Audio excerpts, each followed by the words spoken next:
The following presentation is a gift from the team at Streamline Publishing, publishers of Fine Art Connoisseur, Plein Air Magazine, and weekly newsletters Fine Art Today, Realism Today, Plein Air Today, and American Watercolor, and events, the Plein Air Convention and the Figurative Art Convention. We offer over 400 different art instruction tutorials and ultra-high-quality video by the world's leading artists. If you like what you see, help us support our artists and our team with your purchase. Each video aired has a special discount code for today only in the comments section with a link to the video offered. And to see everything we do, or if you want to receive notice of new releases, new products, and new events for artists, simply click the other link, which says, see everything we do. Thank you. Hi, I'm Eric Rhodes with Plein Air and Fine Art Connoisseur magazines. We have a special video for you today, Painting Figures from Photographs with Nancy Tankersley.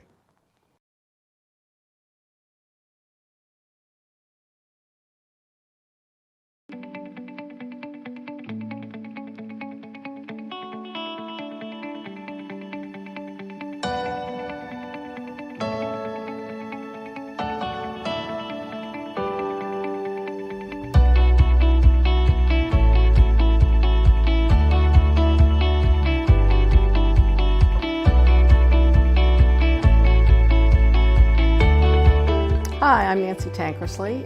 Welcome to my studio. Today I'm going to be mostly talking about the correct way to work with photos. I studied art in college where I learned to paint from life. I've spent a lot of years painting plein air. I paint still life in my studio from life, but I also find the photograph a very useful addition to my toolbox. I have learned over the years that if you're not careful, the photograph will take over and the artist in you will take a back seat, and what you end up with is just a copy of a photograph. So I want you to understand how the photograph can be used to aid in your creativity, but also add in the accuracy of the figures that you want to put into your paintings. After college, and I'm sure many of you experienced this, there was a general feeling that anybody that painted from a photograph was less of an artist, and that real artists only painted from life. And I bought into this too. However, when I started painting portraits, I was a busy mother with 3 young kids. I didn't have the time to have models sit for me, and I found it very convenient to go out in the field, take photographs, and then come back to my studio and paint from the photographs. And I did that for many years, sometimes successfully, sometimes not so successfully. So what I'm going to share with you today is the tips for working successfully. But first I want to talk a little bit about how the masters worked with photographs. And the truth of the matter is the masters, as soon as photography was invented, started using photographs in the creation of their masterpieces. The first one, I think most people know that Edgar Degas was very involved in photography, and actually even for a while gave up painting, was just mostly photographing subjects. And then he started using the photograph in the creation of his paintings, which is why so many of his paintings have interesting design and seem to capture the models in, say, mid-flight or in the middle of a pose if it were a ballerina, or racing if it was a jockey painting. There's just a lot of figurative work in Degas' paintings that couldn't have been done without the aid of photography or a terrific memory and a lot of sketching. And the truth is Degas probably used all 3 of these methods to get his final figure. All right, these first 5 slides are photographs and paintings by Edgar Degas, which were used in the creation of some of his masterpieces. You can see that he worked from black and white. Sometimes he hand-colored them. Sometimes he flipped the images. All were efforts to use the photographs in a way that was more creative than just painting from the photograph. The next group of slides is Anders Zorn, who also used photography extensively. If you notice the second and third image, they appear to have the same figure, only they are flipped in direction. And I suspect that Zorn manipulated the photograph so he could have two different versions of the same gesture, the same figure. And then there's a picture that I took this summer. I was fortunate to see the Zorn exhibit in Paris, and the very last wall of the exhibition was plastered with huge black and white photographs that Zorn used in the creation of many of his nudes and nature paintings. And then the last two, one is an etching from a photograph that Zorn took. He often took his photographs, made etchings of them. That was an opportunity to study the value pattern, and then he would go on and create a full-blown, full-color oil painting. And that's the last slide. The next sample is Sorolla. Now Sorolla, it's well documented that he would set up giant canvases on the beach. So he did a lot of his paintings in nature from life. But there are also some very complicated paintings where he probably used photography as a tool. One is the well-known masterpiece called The Tuna Catcher. And you can see by the next two photographs that Zorn probably used these photos in composing and providing information for the final product. And then the last five slides, one is by Cezanne, then we have Gauguin, Toulouse-Lautrec, and finally Picasso. And you can see the photographic reference material and the final painting. So I think it's probably indisputable that the masters did use photography. However, I think they had an advantage over modern day painters in that most of the photographs were not very good. They were kind of fuzzy, they were in black and white, and they were limited to a smaller number of values. As photography became better and more detailed and offered more color opportunities, artists just unthinkingly started painting what the photograph was telling them. And I think one of the most important things an artist can learn is how to simplify the photograph, just like when we go out in nature, how to organize the values, but also how to use the photograph to give you the information you need, which is about shape and how the shapes relate to each other. In other words, how to correctly proportion a figure. Simply put, we need to treat the photograph like we're painting from life. And over the years, I've developed a method that works pretty well for me, and I hope it will work for you too. The first thing I do is I just print out a black and white copy of the image that I plan to use in my painting. I do black and white because converting value, or colors to value, is one of the most difficult tasks that an artist faces, especially a beginning artist. It's really tough to understand how dark or how light to make a color to make it equal the value that it needs to be. So by painting from black and white, you've eliminated that difficulty. All you have now is shapes and values. And secondly, a photograph, you have the advantage that the figure is not going to move, so you can spend all the time you need in analyzing the photograph, measuring it, understanding it, just like you would when you were painting from life, but you have more time. So the first thing I do when I'm working for photograph, and I'm going to demonstrate as if a model was off the camera and I was going to figure out how tall this model is. What I would do with a brush is I would put the tip of the brush at the head of the model and my thumb at the bottom of the model, and then I would guesstimate where the middle was. And you do that by kind of rough measuring. I think most of you that painted from life have learned how to use your brush. You hold it like this and you drop a plumb line and right in the middle of the model, so you already know how things line up. Sometimes you'll take your brush and you'll put the brush from one shoulder point to the other shoulder point. Again, you'll start understanding how the shoulders are, how one shoulder may be lower than the other shoulder. You can do the same with knees, with feet. So basically, you are using your brush when you're out in nature. When you're plein air painting, you're doing the same thing, making comparative measurements. When we have photograph, we can be a little bit more precise. The single most important measurement that you need to make in understanding the figure is where is the midpoint. So first thing I do is I draw a line at the top of the head and at the bottom of the feet.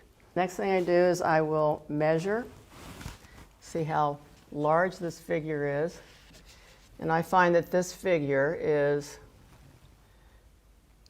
approximately 24 centimeters, which means that the midpoint for this figure will be at 12 centimeters.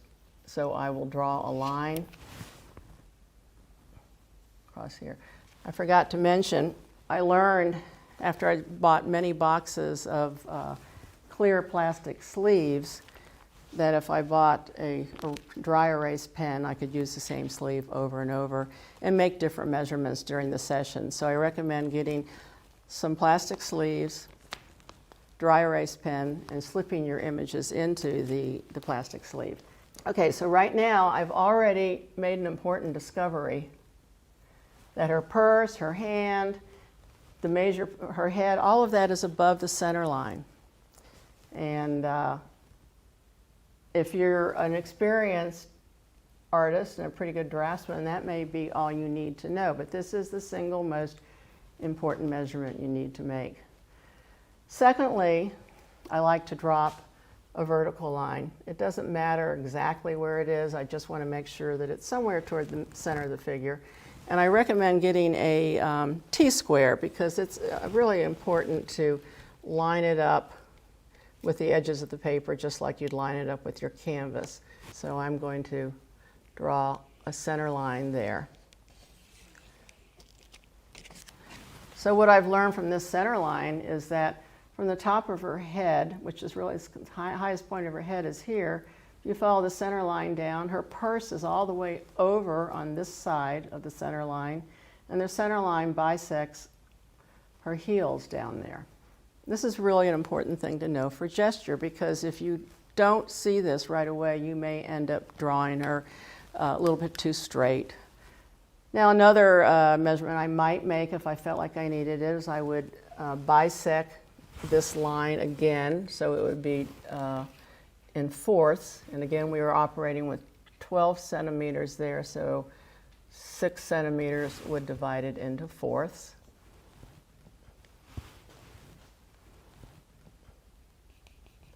And look at that, her hem rests right on the... Okay, so now I know my proportions of this figure, and I can go ahead and start drawing with the confidence that I'll get it mostly right. Again, I can divide the quarter up and I can see that her head is a little bit larger than a half of this, so I'll take that in consideration when I'm drawing. I don't want to get overly technical or divide the figure into too many different quadrants because I think that takes away some of the joy. I'm not trying to precisely replicate this figure. I'm just trying to make sure that proportionally she reads well as a figure. I might also do a few things that would exaggerate her pose. I like this pose. This woman has got her hands on her hip, is talking on a cell phone. She seems maybe a little annoyed that somebody's late for lunch. I don't know. I like to read stories into things. So if I want to exaggerate that posture, I may swing her hip out even more over here. So I'm redrawing in a bit. I might draw a line here to indicate the tilt of her head from shoulder to indicate the tilt of her shoulders. That's something I could even drop her shoulder down more if I want. Line here to indicate the tilt of her hips. And that's probably enough at this point. Maybe I'll put a vertical here just so that I get this accurate. And I think that's enough to go on.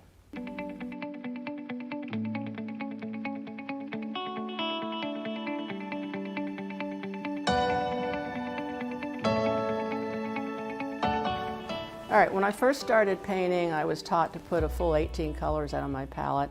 There were colors that you use for portraits, and there were colors that you use for landscape, and it was all very confusing. Over the years, as I've painted more and more outside, I've learned to simplify my palette, and I'm a great proponent now of the limited palette. I do like to use what's called an expanded limited palette, in that I have 2 versions of yellow, 2 versions of red, and usually 2 versions of blue in addition to white. This is how I lay my palette out. Again, I am a limited palette proponent. I think you can mix almost any color you need with just some versions of yellow, red, and blue. In this case, I am using a Hansa Yellow Light, a Indian Yellow, Naphthol Yellow, alizarin Permanent, and ultramarine blue. I have on my palette cobalt teal, which I'll talk about later. And over here I'm using titanium white. That's my go-to white. Sometimes I'll try flake white and some different warm whites and things like that, and it's fun to try, but for most paintings I'm sticking with titanium white. You'll notice that I've laid my palette out from light to dark, so I'm really more interested in keeping my palette organized value-wise than I am color-wise. I have a cool yellow, a warm red, a cool red, and then your workhorse ultramarine blue, which is generally regarded as a warm blue. If I'm careful and I keep my palette organized, I'll end up with all my light mixtures over here and all my dark mixtures over here, and that's why I put the white on this side of the palette, so that it'll be closer to the colors where I'm mostly using the white in my mixtures. As far as brushes, I like a variety. For figures, I think the filbert gives you the most natural stroke that just seems to go well with a figure. It's a long, fluid stroke. I also keep a couple of long flats. That's actually a filbert. That's a long filbert. This is a flat. This is a brush that, it's a Royal Sable that I'll sometimes use for blending. And then this is a number 2 long flat that I'll use for my initial mapping or drawing. And then this is something I picked up the other day. It's got a slight angle on it, and I think that could be useful for details. As far as palette knives, this is the palette knife I use for cleaning my palette. And this is a palette knife I do a lot of painting with. That usually doesn't happen until the final stages of the painting. I'm trying to start using mostly non-toxic materials, so this is a non-toxic medium from Gamblin that I like a lot. So anyhow, these are my tools. I don't recommend any particular brush. I don't recommend any particular color. I think it's get to know your brushes, get to know your paints and how they mix well together, and you'll be a lot better off. So I do always start with burnt sienna or another color, an Indian red, because they're inexpensive colors, and because they're made of red, yellow, and blue, they don't muddy up my colors unless I want them to. So I always have my burnt sienna on this side of the palette, because once I actually start painting with color, I don't want to be dipping into it by mistake thinking that it was alizarin red, so it stays over there. These are my workhorse colors. Okay, well, I think I'm ready to go. I've got my gesture, I've got my big measurements or my mapping points, and I'm ready to start. So I'll pick up a little burnt sienna, and let's see. This is a good time to plan your paintings.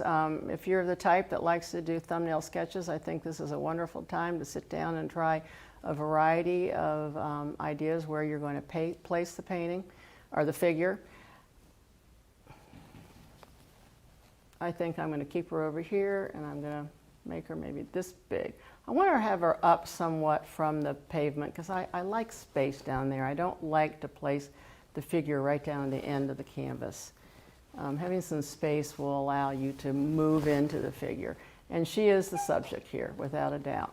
All right, so I've determined that I'm going to make her about that big. I think I'm going to move her over a little bit more. Okay, so the next thing I have to do, I'm not painting her the same size as this, at least I don't think I am.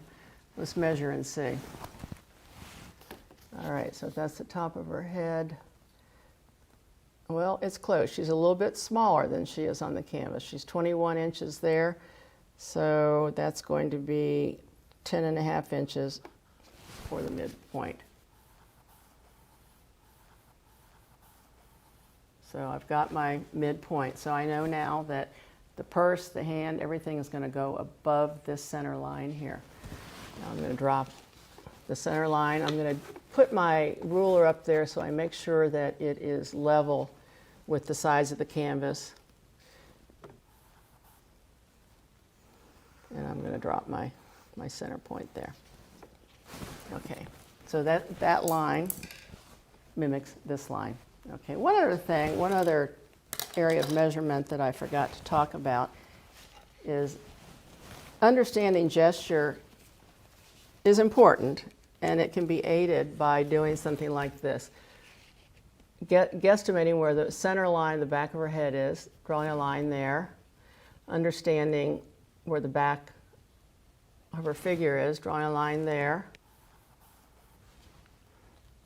and then the swing of her legs. So I understand now that the figure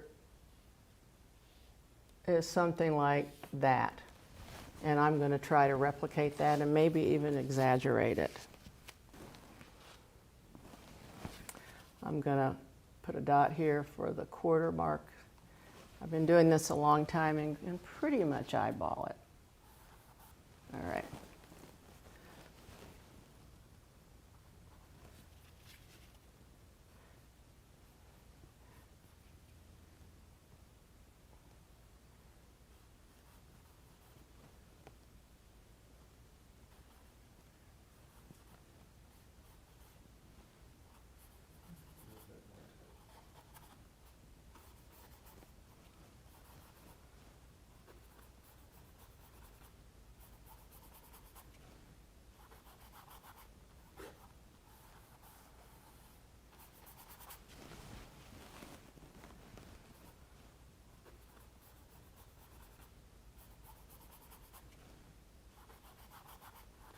Got to keep that purse above that center line. Already I was starting to enlarge the figure as I was painting, and this is kind of a natural inclination.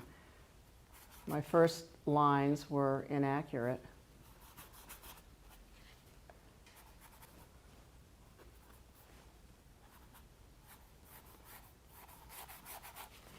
Skirt ends there.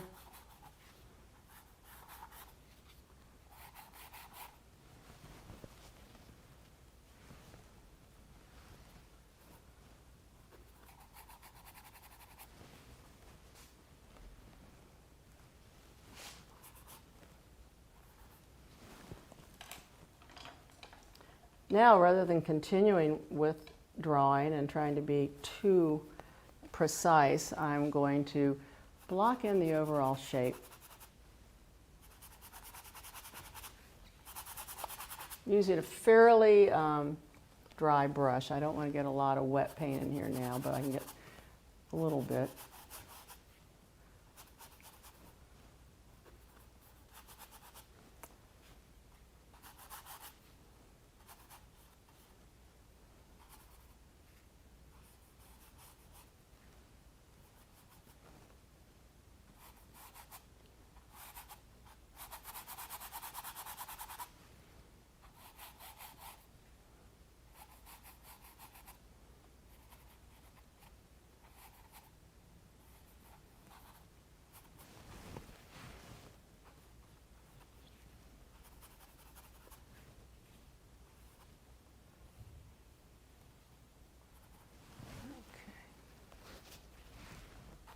It looks pretty klutzy right now, but we'll be refining it as we go along. But I've got the major points. I've got this foot on the right side of the center line. I've got this foot on the right side of the center line.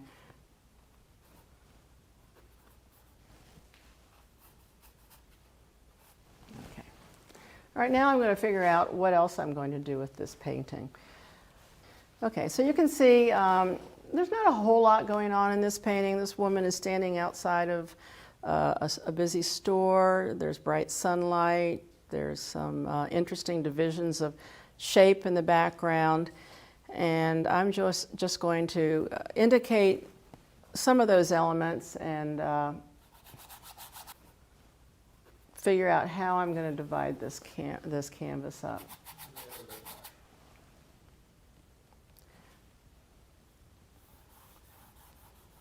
I'm looking for the shadow pattern. I may bring the shadow that's cast from the building over to meet her.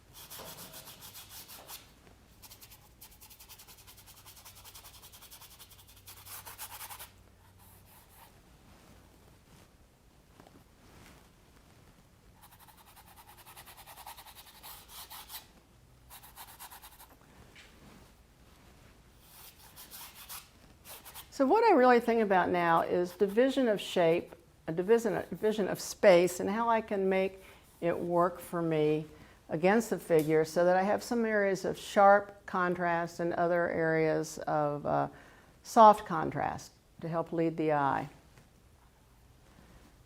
And I think I'm going to make a suggestion of some type of cast shadow here, which is a device that will lead you into the figure.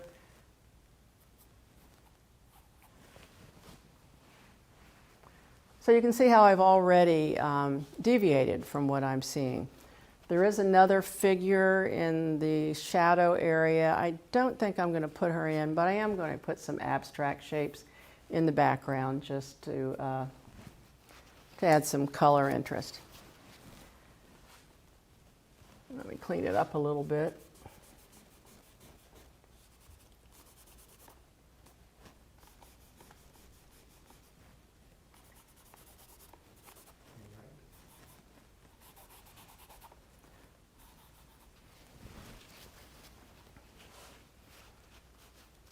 At some point I may have to go in and reestablish my lines just so I make sure that my drawing doesn't go off track. So I'm going to put this bottom point, top point, and the middle right in there again. Make sure I'm on track. All right, depending on the type of canvas you use, at this point you can resort to just lifting off the paint where you want your light areas to be, or you can go in and you can apply white paint. But what I'm doing right now is I'm generally trying to understand the light pattern.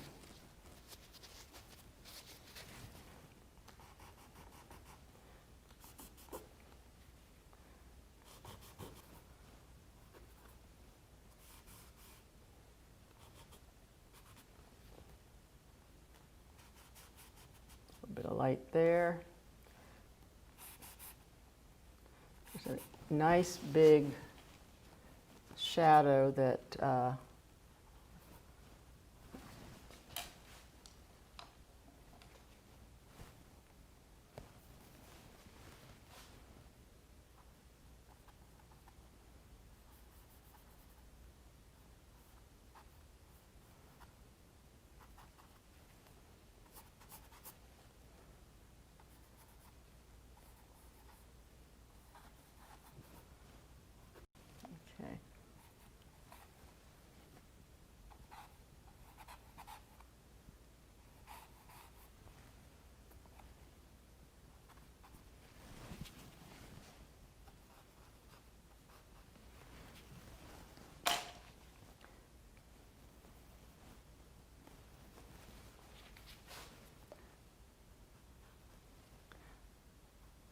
taking a little ultramarine and going back in and redrawing a little bit, reestablishing the gesture.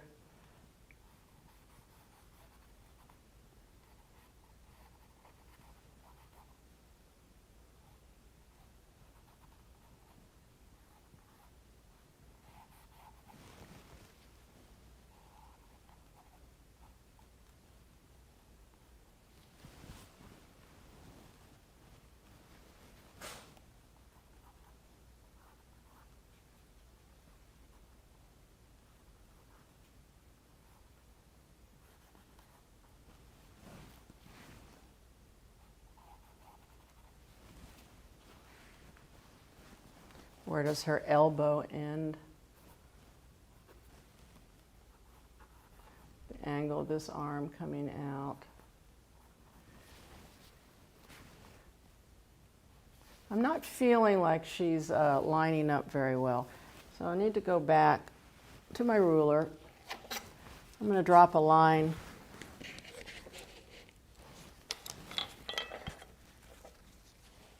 from the edge of her hair, I think, and see where that lines up at the bottom of the figure. So I can see that from the edge of her hair should be the end of her foot. Let me put it up here again. So I may have gotten a little bit too big there.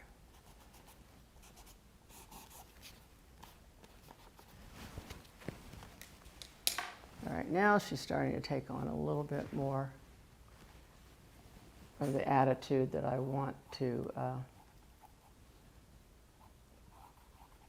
convey.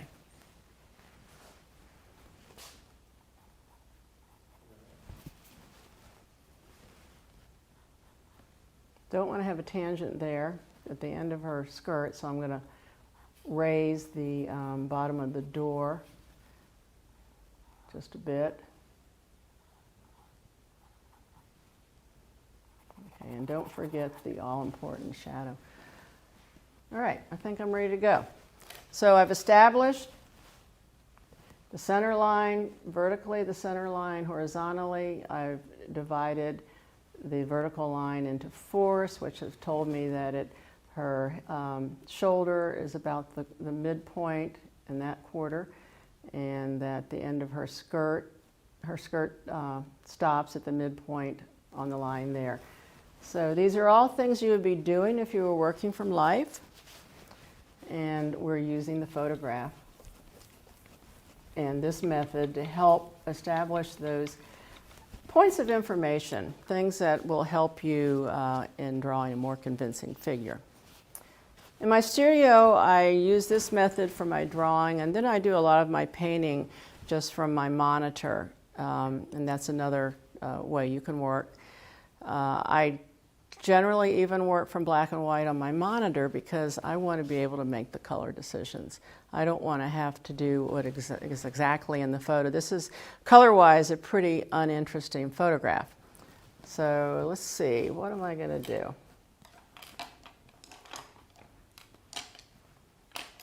I think I'm going to put her in a green shirt. So the first thing I'm going to do is mix up a dark green and paint in the shadows.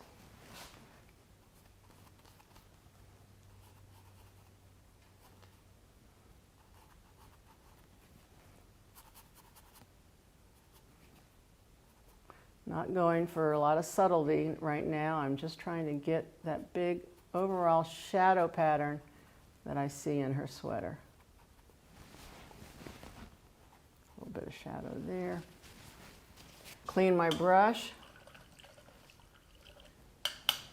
And then I'm going to consider what color I'm going to make her skirt. It is a denim skirt. I think I'm just going to stick with that.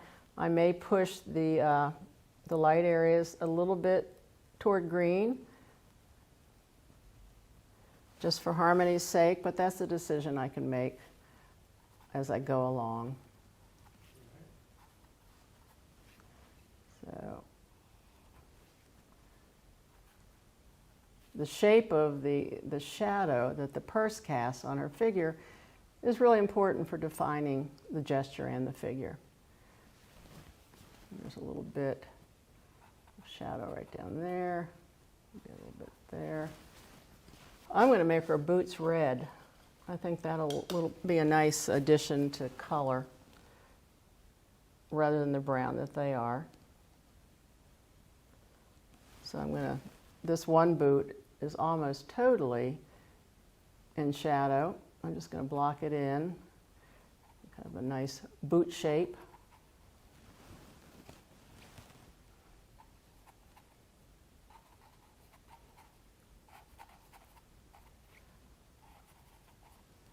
Not getting too much into detail at this point. Go back, and I am going to keep her a blonde. I like that overall color.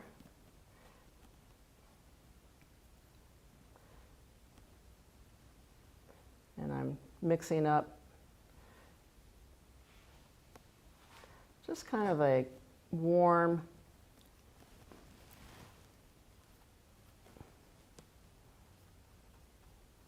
mixture of green, yellow, and red, yellow, and blue for the shadow color on her hair.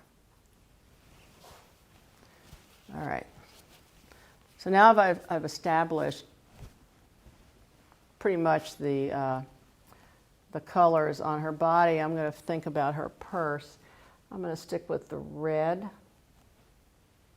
I'll probably throw some other colors in there, but so she's going to have matching purse and shoes. I think that might be out of fashion, but oh well. Didn't mean to do that because that's in the light. What I'm really trying to do is keep my lights, my areas that are in the light and the areas in the shadows, clearly divided at this point. Let's go back to the sweater. I'm going to reach into my green, add a little white, a little yellow, get to what I think might be the right value for this sweater and light. That's pretty green. Carefully block it in.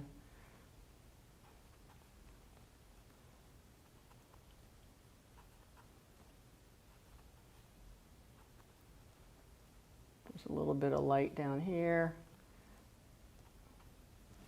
Those arms are mostly in the light. You notice how I've redrawn her arm as I'm painting color. As I notice that things may be a little out of proportion, that's when I make corrections. I'm essentially working from large to small. I'm trying to see the large shapes, trying to get those shapes correct, and then moving on to the next shape. So I'm going to do my denim skirt in light now. Put a little yellow in it to keep it, has a slight green cast.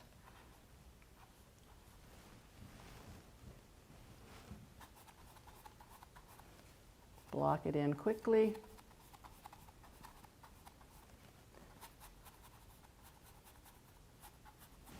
Okay.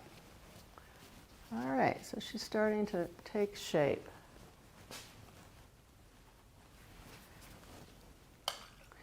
Let me get the light area of her boots. So that will be my warm red, maybe a little bit of my warm yellow. I want to really pop some color here, and a little white. And I'll look at the photograph, and I can tell from black and white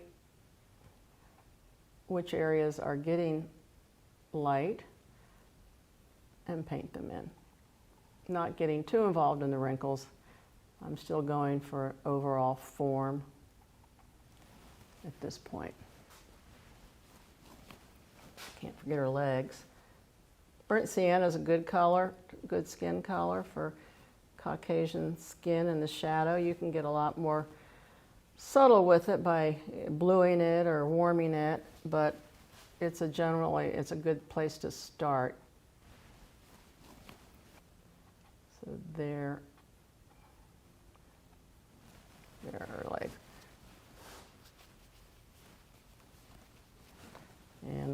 mix the bright color of the purse. Basically, the purse is like a block or a rectangle, and I'm trying to find the side of it. This is the side.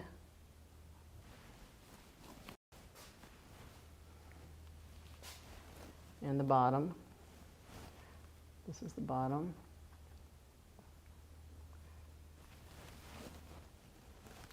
I'll suggest the straps here. I'm still painting with a fairly large brush. Okay. At this point, I'm going to leave the figure and I'm going to go on and resolve the rest of the things that are happening.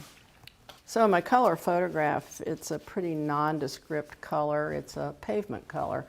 So me, as the artist, I can do whatever I want as long as the value is right. So I'm going to mix a lot of white. When you're mixing a light color, it's best to start with your white and then add the color in. I'm going to add a little yellow, just sunlight, maybe a little burnt sienna.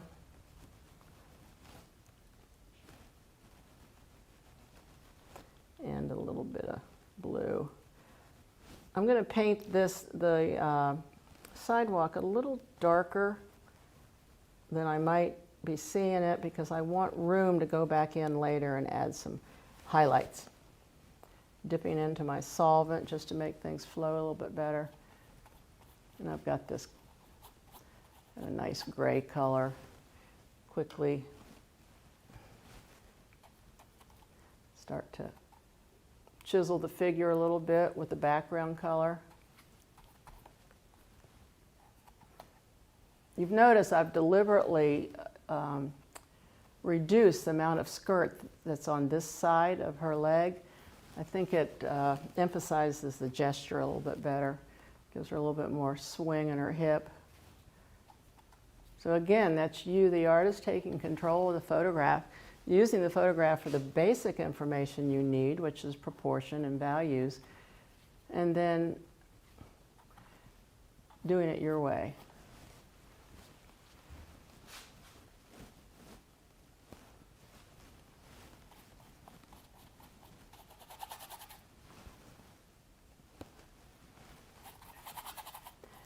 Another beauty of using the limited palette is that your backgrounds will always harmonize with your figure. Backgrounds really should be built out of the colors that you use in building the main focal point. For instance, like in a portrait, people are always saying, well, how do I make the background? What color I make the background? Well, the background really should come from the color mixtures that you used in doing the portrait, and then your painting will have harmony. Okay, and I need to paint the cast shadow. The cast shadow, people often ask what color is a shadow. It is usually made up from the same family of colors that the object in light is. So this shadow is going to be more or less in the brown family. It might have a little bit more blue to it, but it's got to harmonize with the rest of the pavement. All right. Now what's interesting about this painting is that it's a glass. There's two doors, and the sun is beating down on those doors. Even though it looks very dark in the shadow, you as a painter have to figure out how to convey that without giving the idea that that part of the painting is in shadow. So you need to pick a value and a color that is going to help you create that illusion. I'm going to go ahead and block in color the dark area of the background, and I'm going to do that with ultramarine blue and a little bit of alizarin crimson and a little bit of my Indian yellow just to dull it a little bit.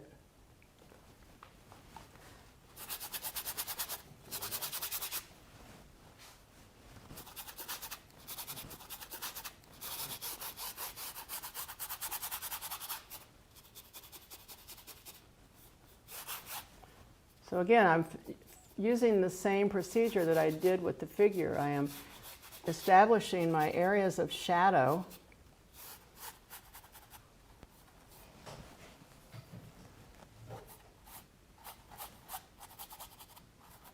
And then I'll go in and establish my areas of light.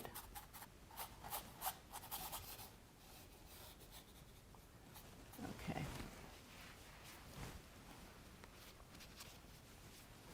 I don't want to forget the shadow down here. I feel like I need something for balance. And it could be any number of things casting shadow down there. It's a little darker. Okay.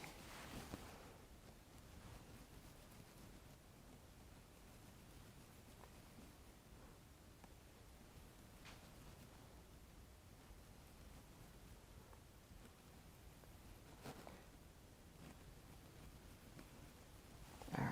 I'm going to, it has to be fairly dark without getting too dark. So I'm going to try this and see if I can relate my values well enough that I can give the illusion that that's a pane of glass.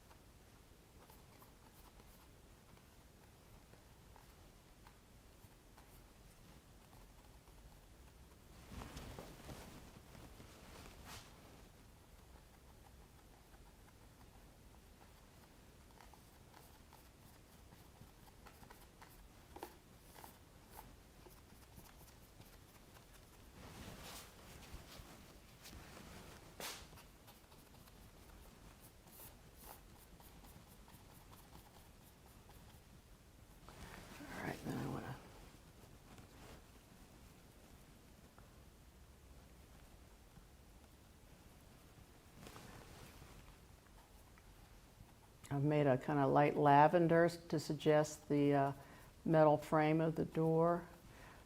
I'm just kind of playing with color. I'm not trying to be accurate as to what the camera has recorded. I'm trying to pick colors that I think will work, but also make a pretty painting.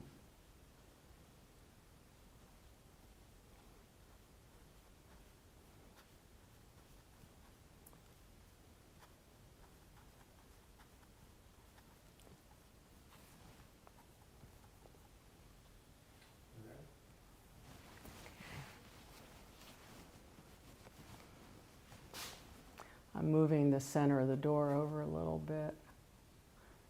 I kind of like the idea of her head being framed in a dark value.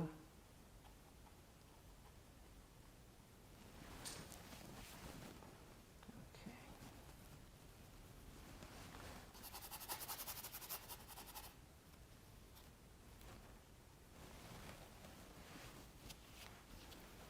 All right, I've reached the point where everything is has paint on it.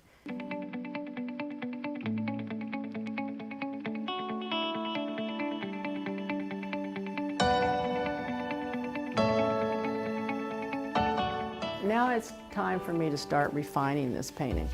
If you've taken your time setting up the figure, making sure your proportions are right, that it's placed in the right place, that you understand the values, where the light is hitting the object and where it's in shadow. If you've got all those things right, it should be working as a painting at this point.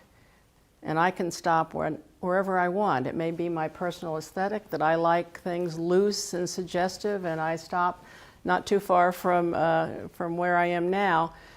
Or I could be the type of painter that likes to paint the nuances and the fine detail and the small shapes, in which case I will continually keep progressing toward a more finished painting.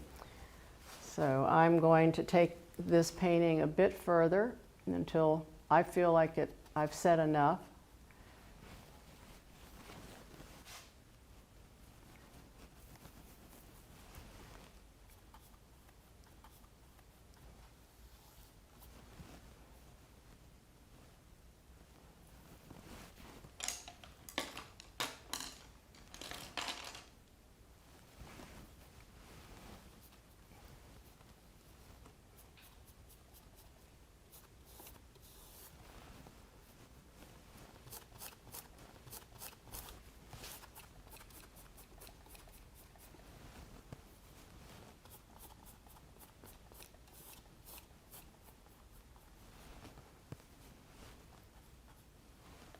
need to introduce some of the color that I've used in her sweater just to suggest some things happening behind this pane of glass.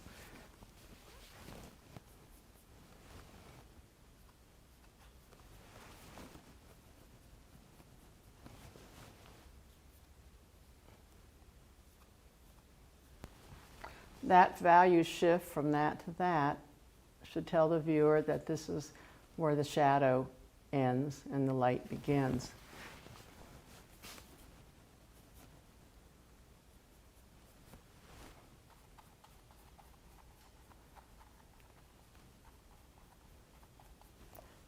This has a little bit more lavender in it. I kind of like that. It's got the brown, but it's got a little more lavender. I'm going to go back here and adjust this shadow a bit.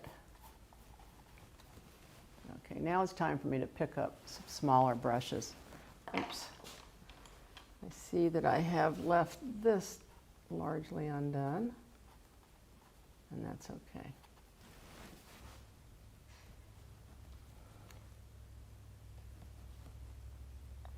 Now I'm going to be painting the light side of her hair, dipping back into one of my light mixtures. The beauty of working with just 5 colors is that if I spoil a mixture or pollute a mixture and need that color again, it's not that hard to get to it.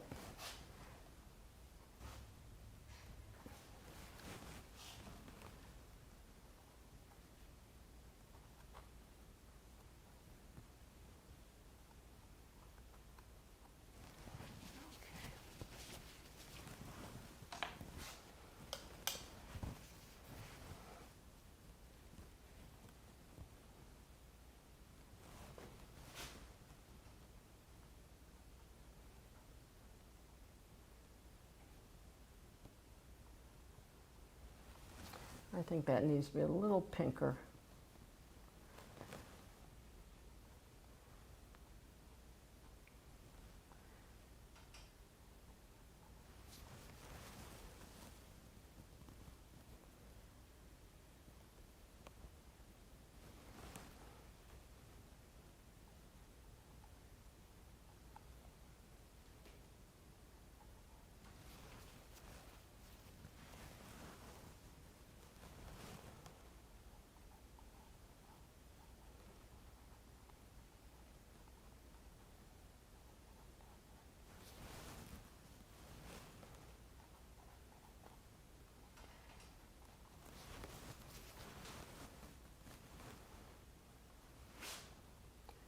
Just trying to refine the hand and this arm a little bit.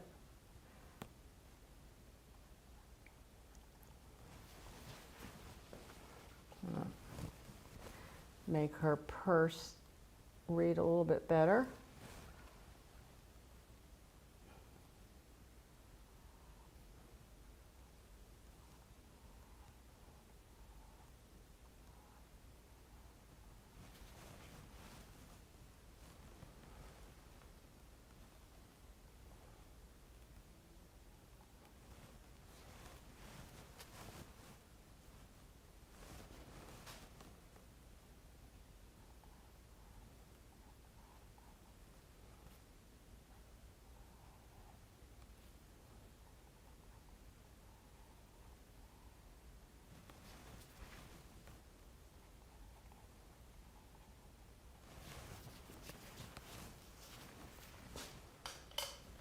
If you remember when I started and blocked the figure in, she was pretty hulky looking.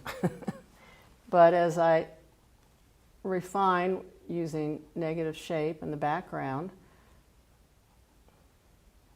she starts to take on a more feminine form, a little bit more graceful.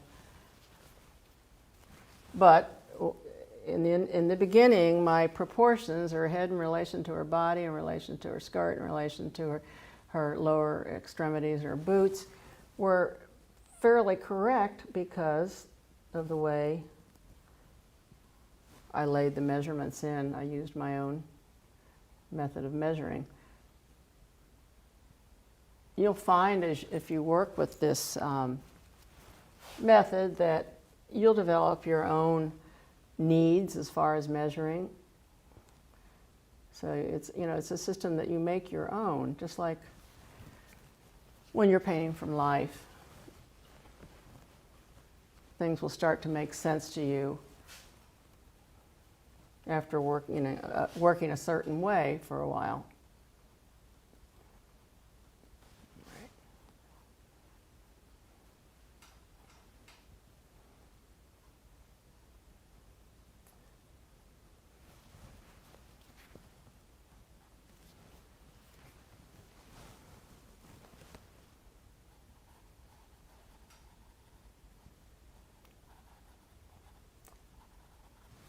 All right, I need to put my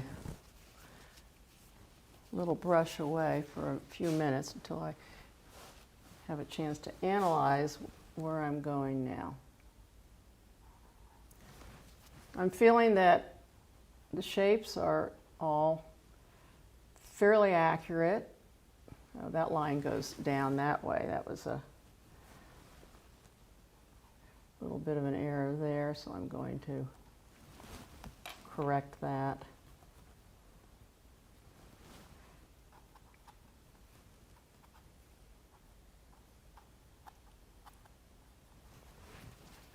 Okay.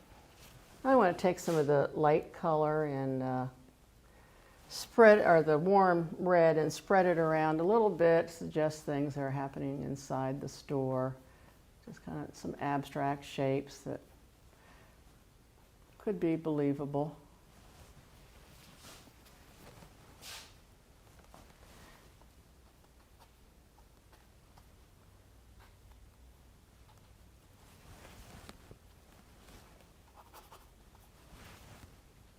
Can't make that too light, because that will disrupt my my large dark, and I want to keep that large dark.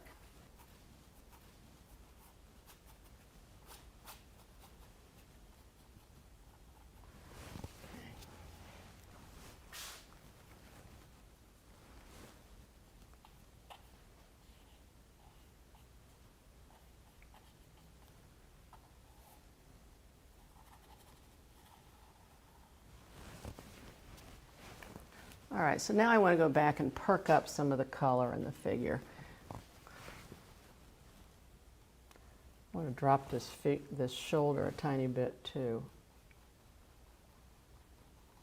That'll give her a little more gesture. Okay.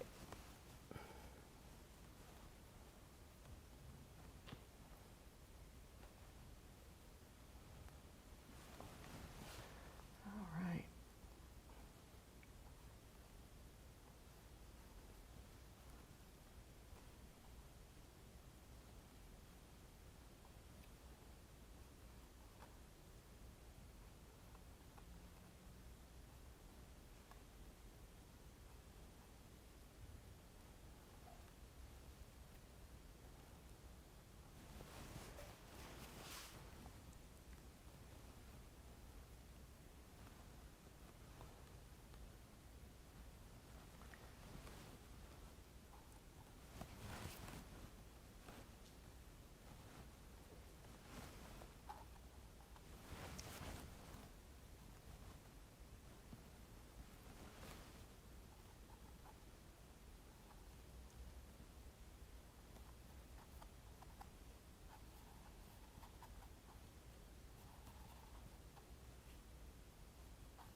Got a little too light on that shadow there. I need to go back and darken it.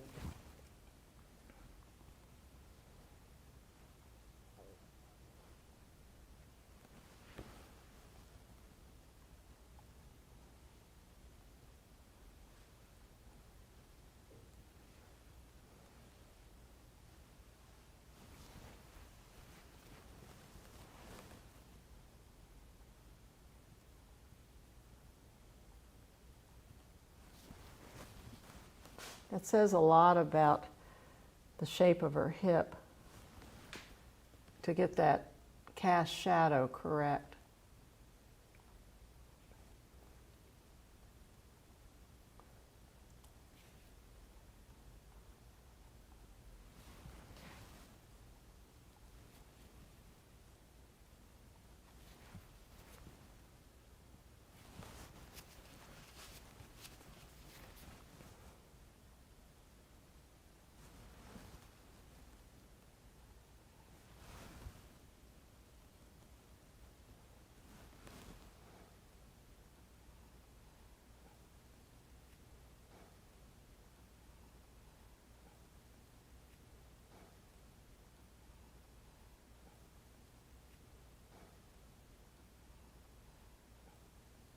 Okay, so the last touches I'm going to do, and I could continue on this further, but I want to move on to another demo to show you how to incorporate multiple figures into your paintings. So I'm just going to hit some highlight on her hair. Why is the highlight important? Because it makes the head dimensional. And even though you can't really see it, you know that it's got to be there. If her head is a round shape and light is coming down and touching that head somewhere, it's going to have a highlight at the area that's closest to the light source. So by adding the highlight up there, it gives her head a little bit more shape. So the last concept I want to talk about and demonstrate in this painting is the concept of using a color as an aid to drawing your eye to a certain area. And the color should not have been used in any of your mixtures in your painting. So this is why I have saved my cobalt turquoise, and I'm going to use a little bit of this color on her cell phone to draw the eye up here, because that's really what this painting is about. She's talking on her cell phone, she's deep in conversation, and it's just a very contemporary, modern image, and the cell phone is an important part of it.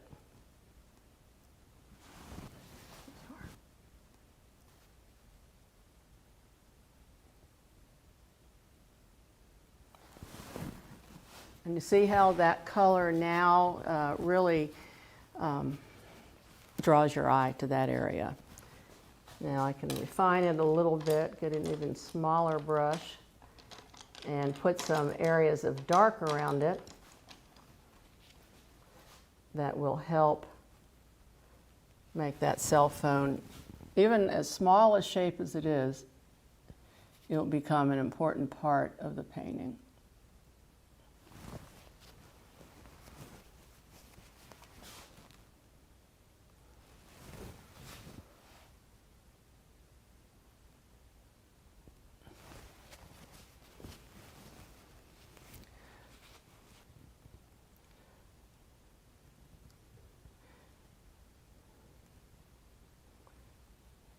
You know, many of you may have been taught you have to paint what you see, but I think we've learned that we don't always see correctly. We think we see things and they aren't really true.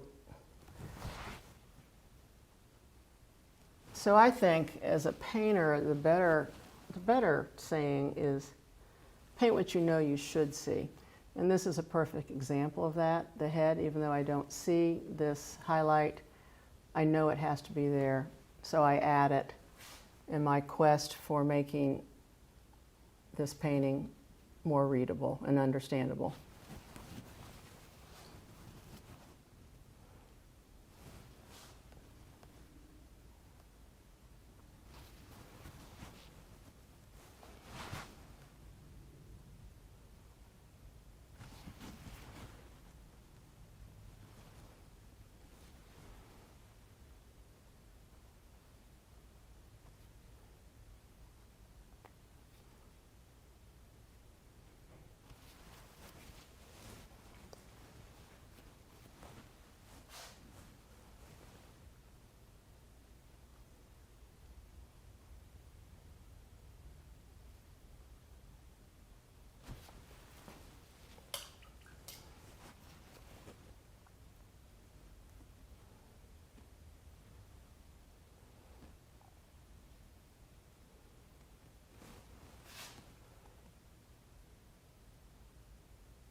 Now I could repeat that alien color a bit, but just alter it a tiny bit. Just add a little more color.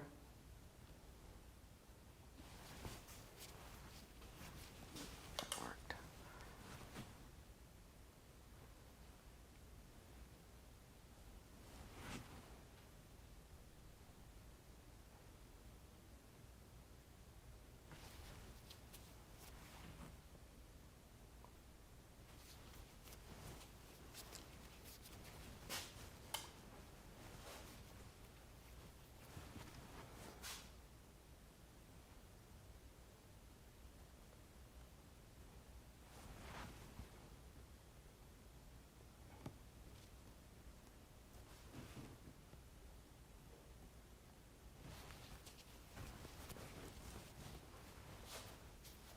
That's a little bit too.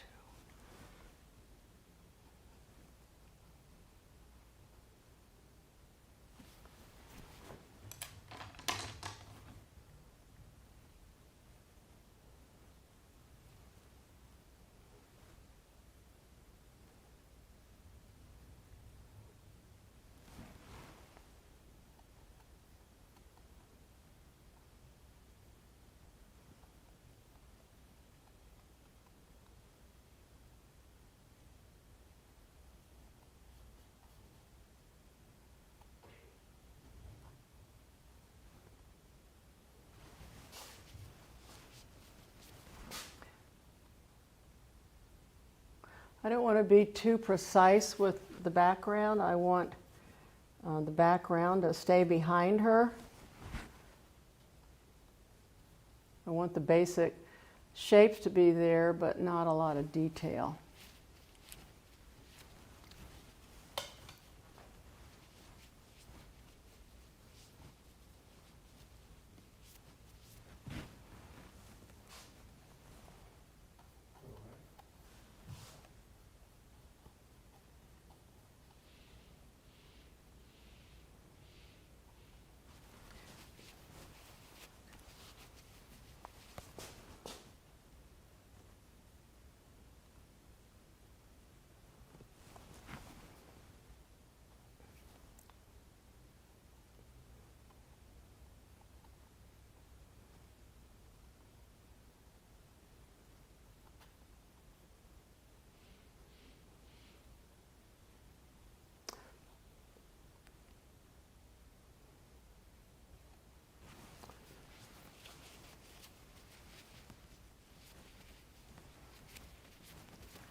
I'm still not happy with her left arm, so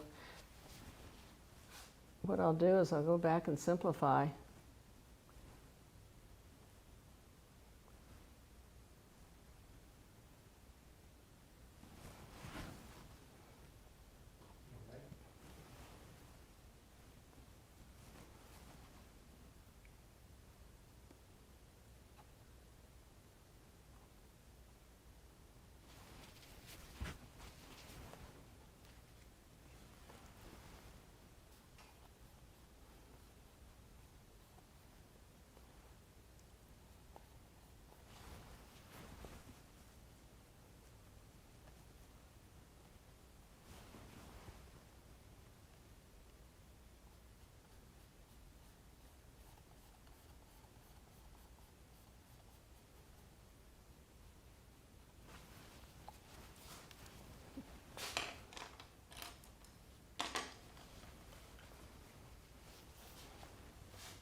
If you have a problem area, one of the ways to resolve it is to minimize the edges. In other words, make them soft edges, make the contrast less.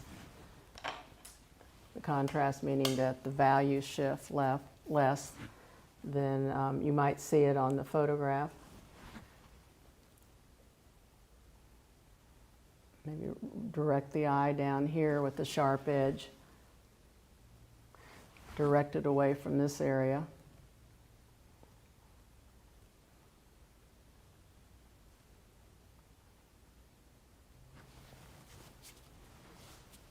Okay.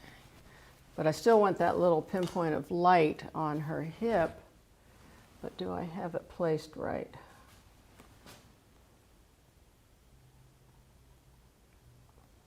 There.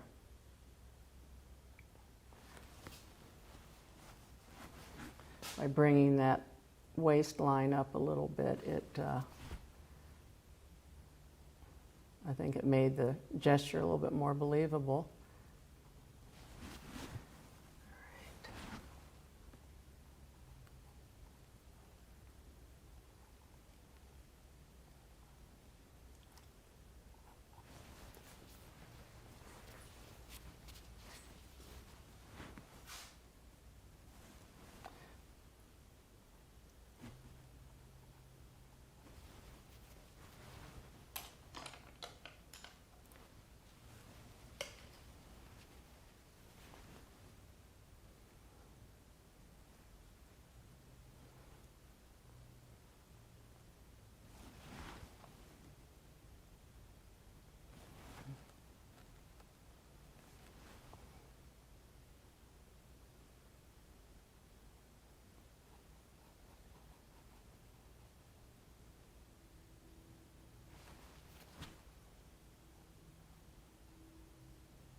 All right, so I hope you've learned that photos can be a wonderful aid for measuring, to get the accurate proportions of a figure, to get the accurate gesture of a figure, but that you shouldn't be a slave to totally copying the figure. The photograph sometimes gives you too much information, so you need to put on your artist's cap and decide what's necessary and what's not necessary.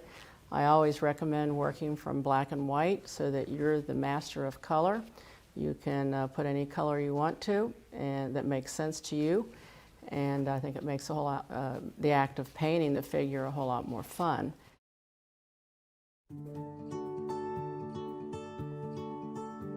Imagine how great it would be learning to paint multiple figures in one single painting. After all, the ability to bring the human form to life on a canvas is a skill many people marvel at, though it's not just painters who look in awe upon such work. People with no great interest in art are still mesmerized by lifelike paintings of the human form. For many years, however, the only way to create such a realistic piece of art was to stand outside for hours on end, painting every detail as lighting conditions change. Yet thanks to the invention of cameras, you can now capture every detail in a photograph and paint figures in the comfort of your own home or studio. With this all-new release from Lilladal Art Instruction Video, you now have the chance to learn how to produce such paintings yourself. This video training is conducted by leading figure painter Nancy Tankersley. When you master the skill of painting from photos, you'll save a lot of time that would otherwise be spent outside, no matter the conditions. In this training, you will discover Nancy's advanced method of making one painting from 2 separate photos. The truth about adding detail to a face in your painting when you can't see any of the original photograph. The box technique Nancy uses to paint 2 figures right next to each other. Plus, a whole lot more, including how to paint the sky in just 19 seconds while still ensuring it looks realistic. Learning to paint from photographs is a skill many figure painters wish they possessed. Now, thanks to Nancy's teaching method, acquiring this skill for yourself is now a real possibility. Painting Figures from Photographs with Nancy Tankersley is available on DVD and streaming video now.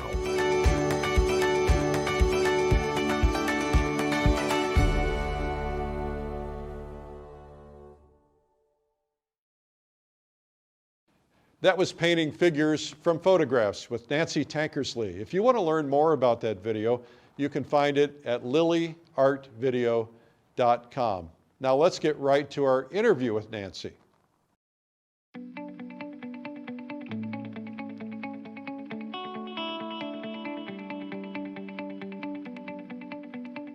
Hi, I'm Eric Rhodes with Plein Air Magazine. Today we're with Nancy Tankersley. Nancy, welcome.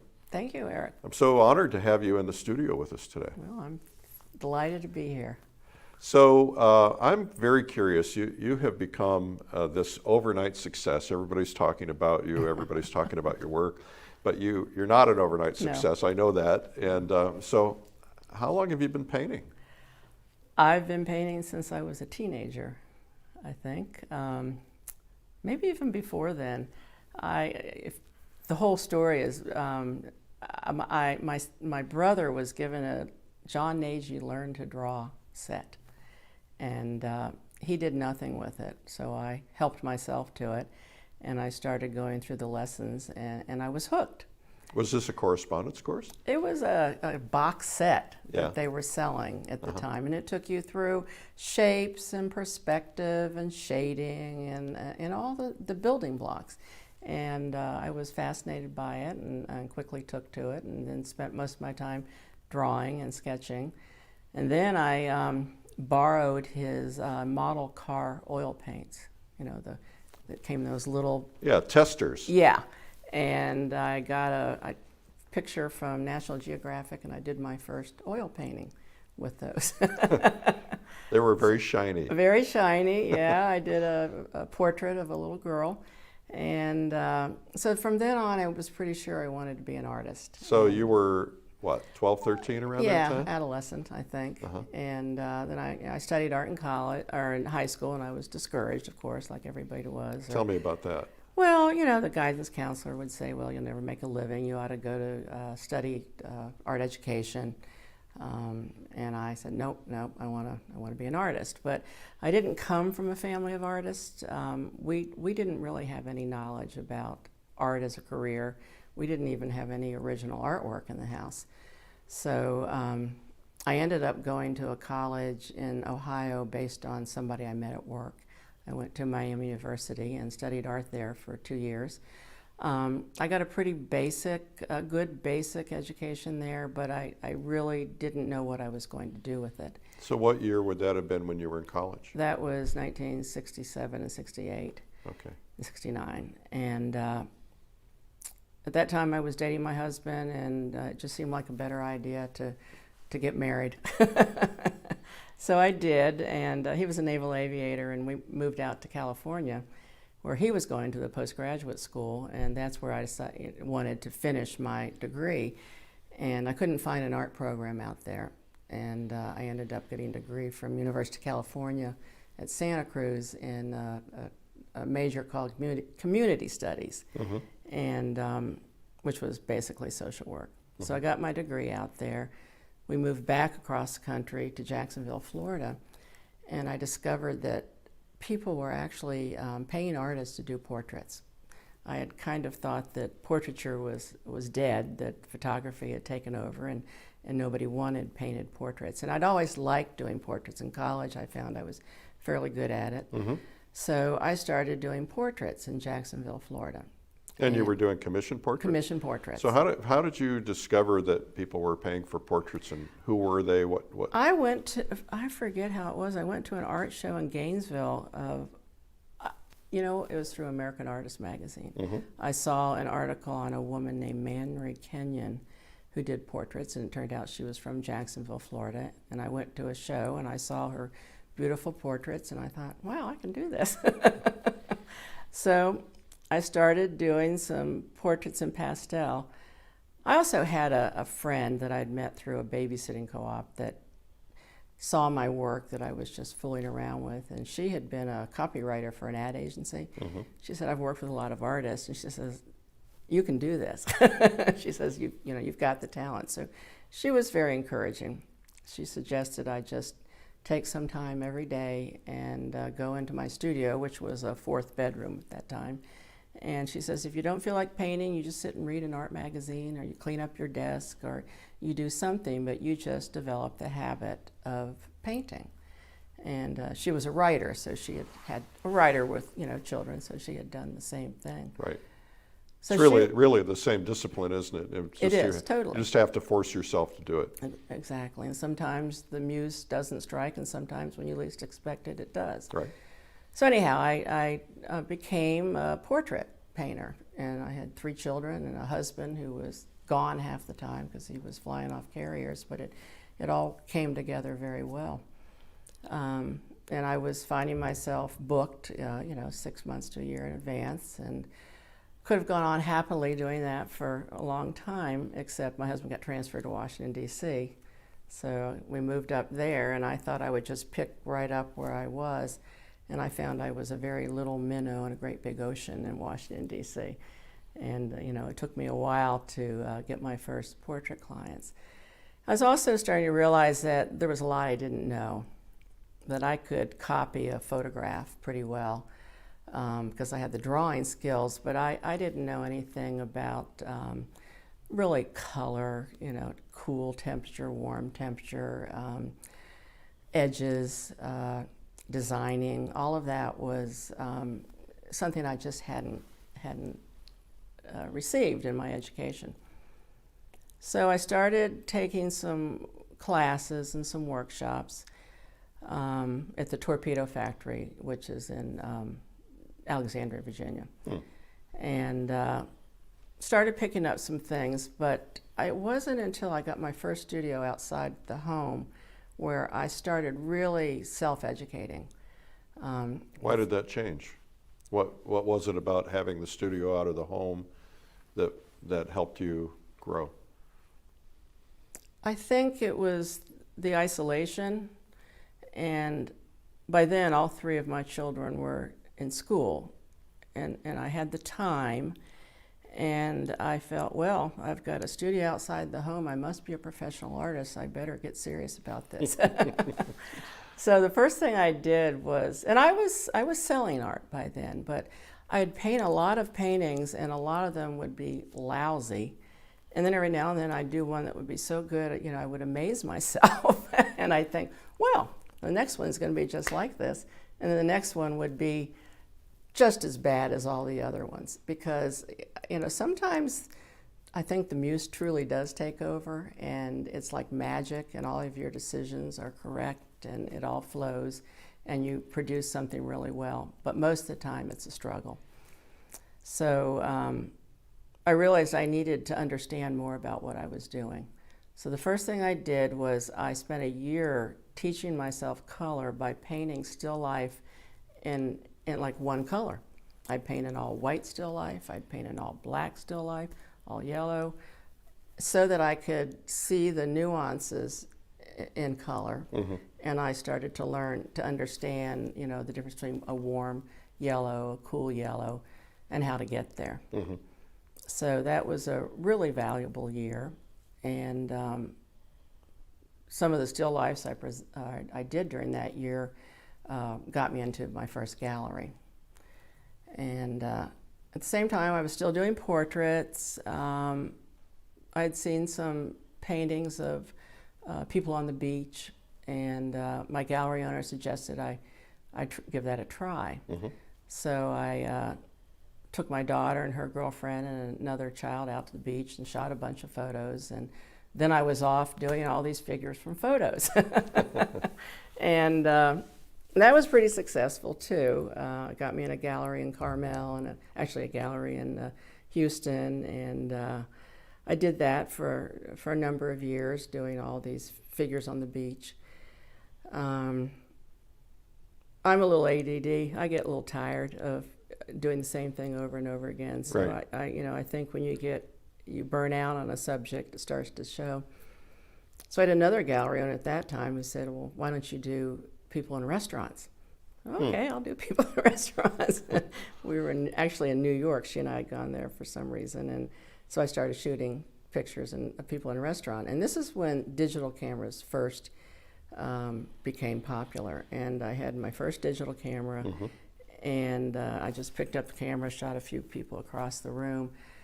Then when I went home and started looking at those photographs and zooming in, I started to realize the potential that there was in digital photographies for the artists. Because before, when I'd been doing painting from photographs, I had to get a really good photo in order to make a really good painting. Right.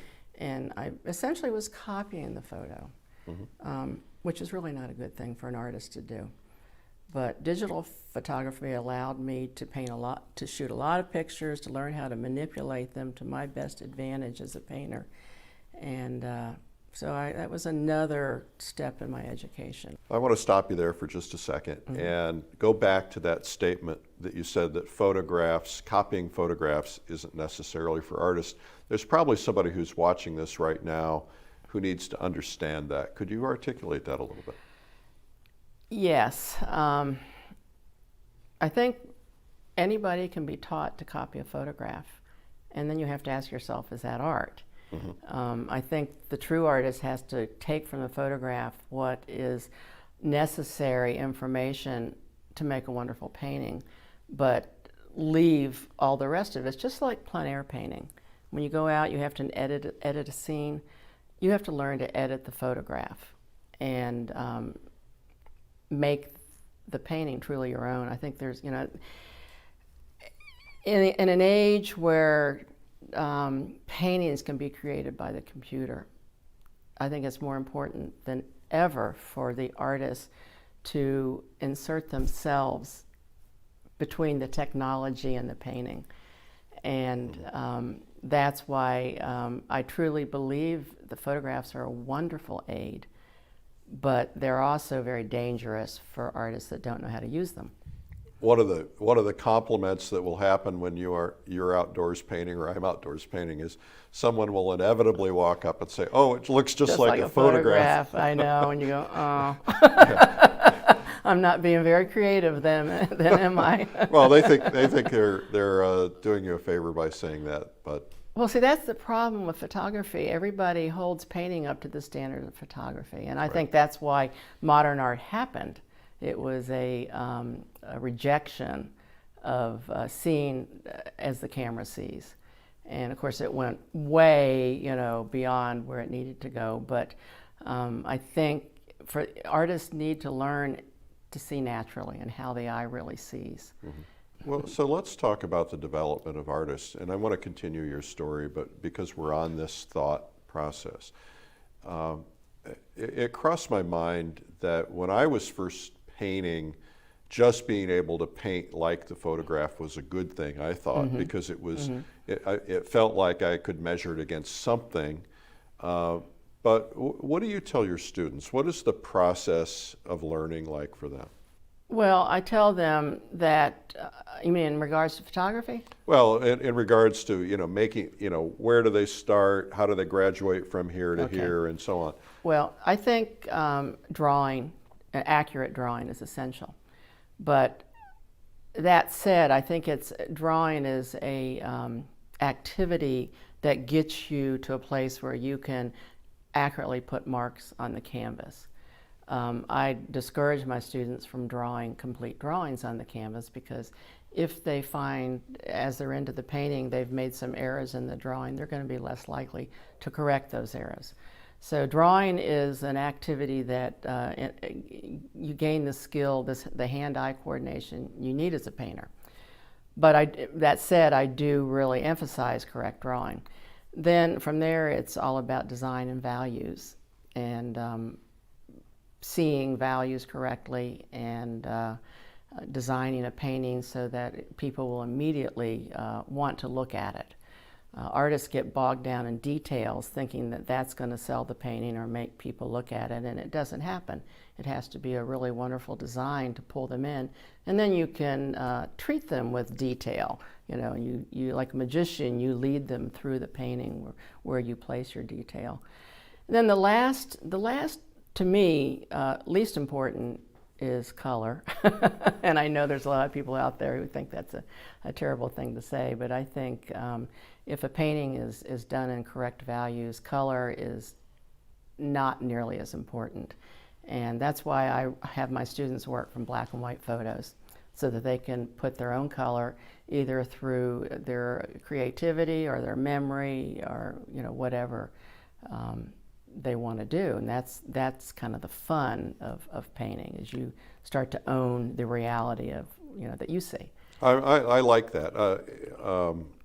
This is exactly the process that I go through in my teaching as well. Is I think that color complicates everything, and I've seen too many people give up painting because they get frustrated fast, and their self-confidence is low. They don't feel like they have talent, and so they give it up. So I try to start them with, first off, and this is probably opposite of what you suggest, but I basically start them, if they have no drawing experience, I start them by tracing a photograph, and just big shapes, and then placing the values in there. And that's just kind of their very beginning stage, and then hope to get them to the point where they can do this on their own without a photograph in the future. But I think this values thing has been really underplayed, and because color is so complicated. It doesn't have to be, but in the beginning, you get the colors wrong because the values aren't right. Absolutely. In the colors. Yeah, the old saying, color gets all the credit, value does all the work. Right. And I totally believe in that. Right. And design does the other part of the work. Yeah, design is crucial. And then the last thing I think is edges. After my students are comfortable with the other, which is drawing, design, value, mixing color, then I start to really concentrate on edges, because I think edges are what separates a pretty good painter from a really great painter. And so can you articulate that for somebody who might not really edges, understand? It means you have two types of edges. You have hard edges where things you are delineated very crisply, and then you have very soft edges where like one shape seems to flow into another shape. And it's learning how to create those edges, and there are different ways to create the edges, and then where to place them in the painting, because how you place those edges has a lot to do with how people look at the painting. They normally go first to the area of hardest edges. Right. So it's usually the eye goes to the sharpest edge, and usually the most contrast. Isn't that exactly pretty correct? Yeah. And so if you're trying to, for instance, if you were doing a portrait, which part of the head is further away than the part you're seeing, so that edge would go softer, I assume? Yes, absolutely. Unless you're trying to draw the eye to that other ear or something, I suppose. Yeah, actually, when I teach portraits, I try to get my people to envision the box, envision that head as a box, where you have the top of the box, the sides of the box, the front of the box, and where the box turns, is where you have the highlights. And it's funny, in the last 10 years, everything I'd learned, and I've learned a lot from different teachers because I've taken a lot of workshops, and it's all come together. And what I think I've really learned as a teacher is that once you learn the main concepts in a big, simple way, then it all makes sense, and you can start then breaking those concepts down into more and more sophisticated truths. Like you don't tell a first-time painter, cool that red. You know, that's a more sophisticated instruction. So it's almost like a funnel, right? Yeah. So when you're entering the funnel, at the top of the funnel, you give them very, very basic, relatively unsophisticated data. Yeah. And then as they get a little bit more experience, you kind of narrow it down and you narrow it down and further down to the point where then you get into the crisp details. And the nuances. Yeah. Yeah. Yeah. Like when I started with portraiture, and, you know, I was told to paint what you see, you know, paint what you see up there. And so I would try to paint it, and I'd try to get the head to go back. And I didn't have the understanding of the basic shape that, you know, I'm looking at this plane here, and I'm looking at two planes there, plane there. If somebody had told me that 30 years ago, I think it would have saved me a lot of trouble in some of my commission. Well, you probably portraits. weren't ready for it then. I think maybe I was. I don't think I had a teacher that told me to think so basically. There's something about instructors all have their specialty, and they like to give their specialty. Like, if you use that color, that's going to make your sky so much more beautiful, or that color is going to do this. And, you know, they'll give you a list of specific paint you have to buy. And I don't believe that. It's kind of like golf clubs. Yeah. Right? Yeah. This golf club is going to make you a better golfer. Yeah, there's nothing that's going to make you a better painter except a good grasp of the concepts that help you turn a two-dimensional surface into a three-dimensional appearing surface. So again, I start with the very simple concepts. I try to get them to understand them. And then the longer I work with people, then the more we get into nuances. So you said something earlier that I wanted to just bring up for the viewer, and that is that you take workshops. I do. And the one thing that I think we assume is that when someone gets to the stature of someone like yourself, where you're a highly accomplished painter, we assume that you have all the answers. And yet what I've found is that the best of the best, the cream of the crop, they're always taking other people's workshops. They're always looking to learn something new. Yeah, I think there's always something to learn from somebody else. I'm fortunate that I have a studio in Easton, Maryland, where it's large enough where I, from time to time, invite other people in to give workshops in my studio. So I'm at the point now where I'm very careful who I invite. It has to be somebody whose work I really admire, and so that's been another part of my education. I think that's why in the last 10 years I've been privileged to see many fine artists give demos, and I can't think of one where I didn't pick up some bit of information that was useful. So you started at some point, you started plein air painting. Yeah. When did that all come about? That started around 2000.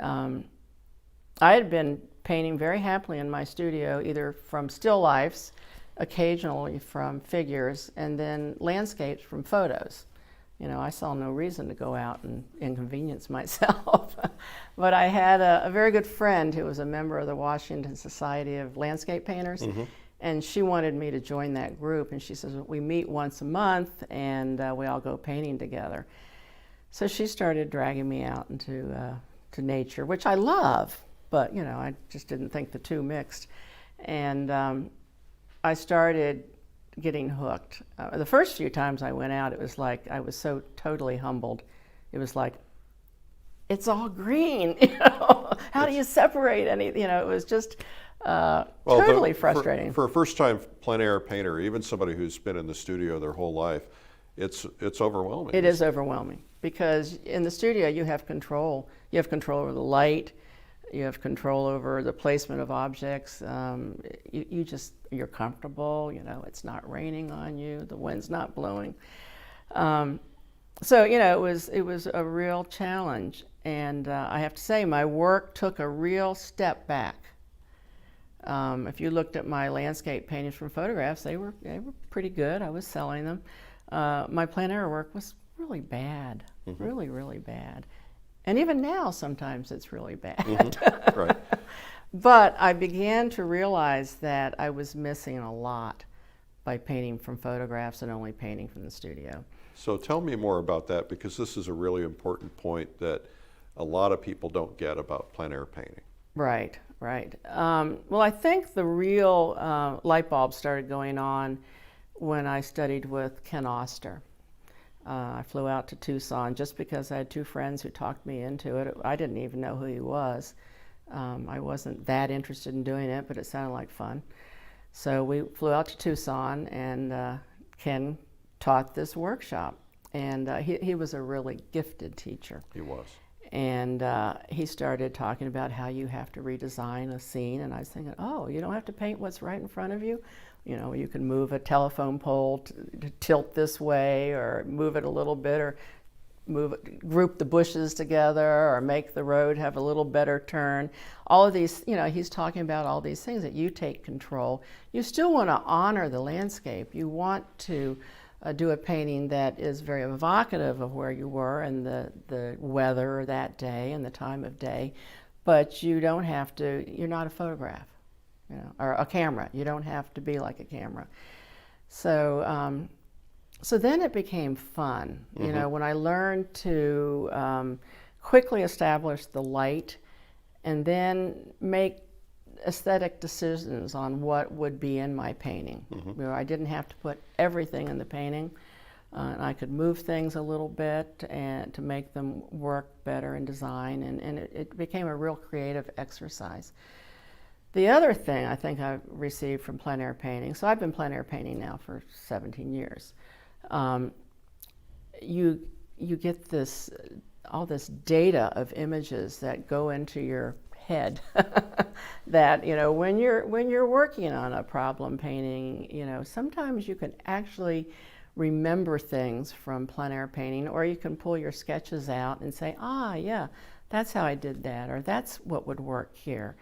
And I think you just become an all-around better painter. Even if you're not a purist, and, you know, plein air painting is not your end-all or what you're marketing yourself to be, plein air painting is just a necessary part of being a good painter. It takes a good studio painter and makes him a better painter. Absolutely. And I can't tell you how many dozens, if not hundreds of times I've heard studio painters tell me that they resisted going outside for much of their career. They got frustrated in the beginning because it was difficult, and then they started seeing color, light, shape, form differently. Right.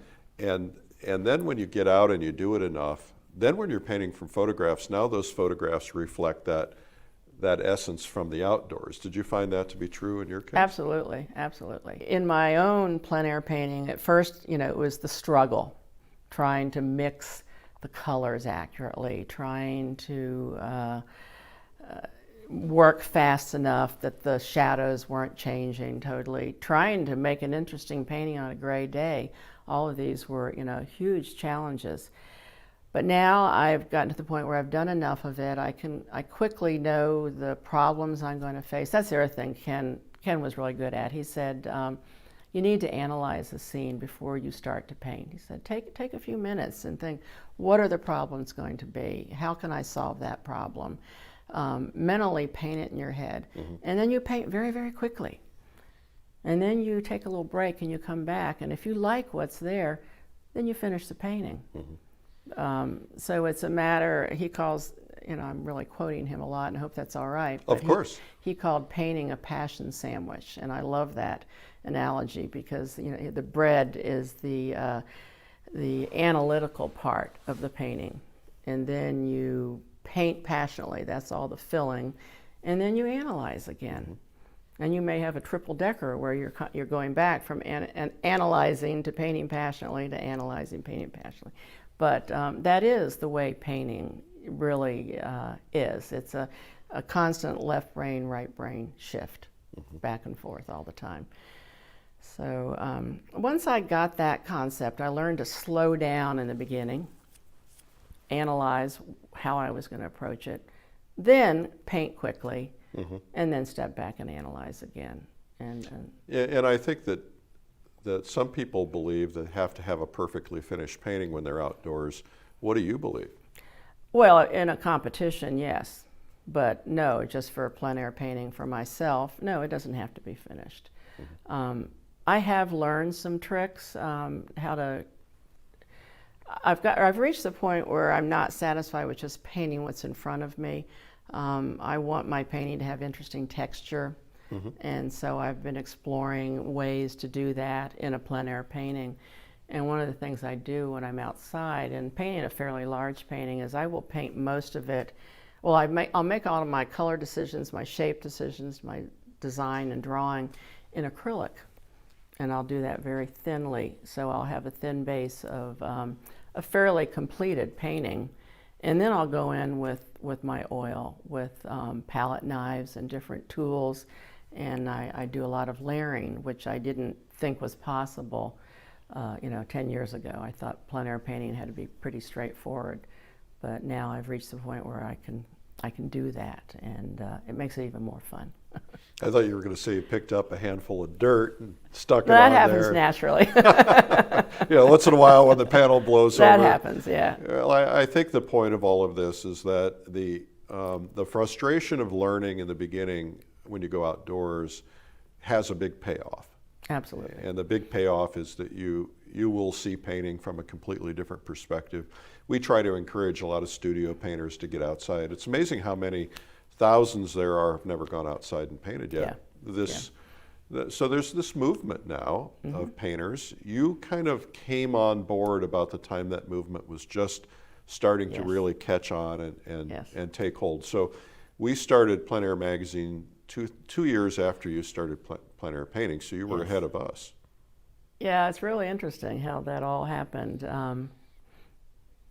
I don't know if you know that I was one of the founders of Plein Air Easton. Yes, I do know that, and I was going to ask you about that. Well, the way it happened, the same friend that had gotten me to go to Tucson to study with Ken Oster, she was actually in the Carmel Plein Air event that year. It was 2004. And she invited me to go out with her, so I went out with her and was just as an observer. And I just loved it.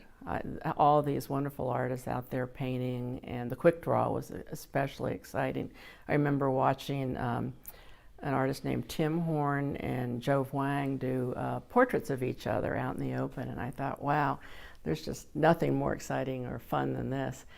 And the interesting thing was, at the exact same time, my husband and I were buying a gallery in a little town called Easton, Maryland.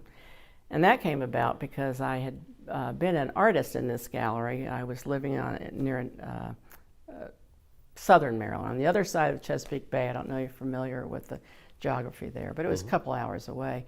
And I would go to Easton and drop off my work and then leave and go home. But different things conspired to eventually have us own this gallery, and we moved to Easton. And Easton's a charming little town on the eastern shore, which is mostly agricultural, but it's a very sophisticated little town because it's a retirement area for people from Washington and Baltimore, Philly.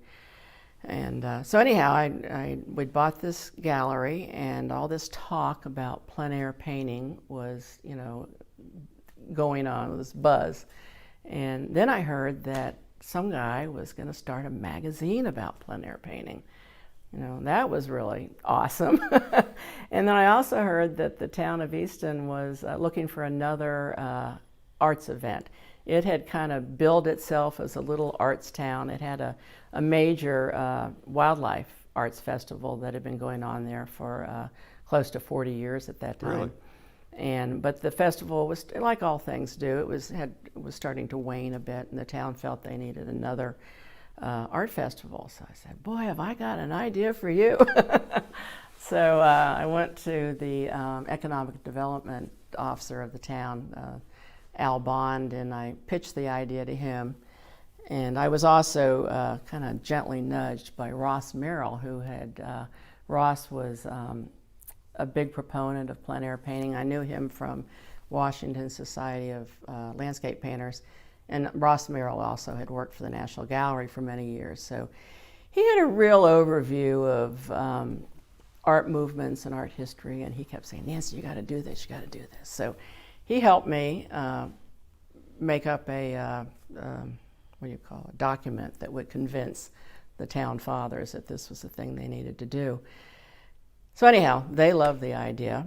We pulled together a consortium of business owners, individual artists, the Academy Art Museum, which is an accredited art museum in Easton, Maryland, and Easton Main Street organization. And we did that in January of 2005. And we had our first plein air event in July of 2005. So that event has kind of become the premier event in the plein air world. Yeah, Definitely. I think it has. What do you think is the reason that event has kind of become the standard? What is it that they do differently and they did it out of the box? Mm-hmm. Or you did it out of the box? Well, I think there were other events starting at the same time, like Plein Air Annapolis, and I forget who else was the same year. But the big thing with Easton was it had no competition. In the middle of the summer, there was nothing going on in that little village. We had all these businesses and restaurants, and nobody was coming in. They were all getting in their cars and driving straight to the Atlantic Ocean and bypassing Easton. So, and the fact that nothing was going on made everybody embrace it. The town got all excited about it.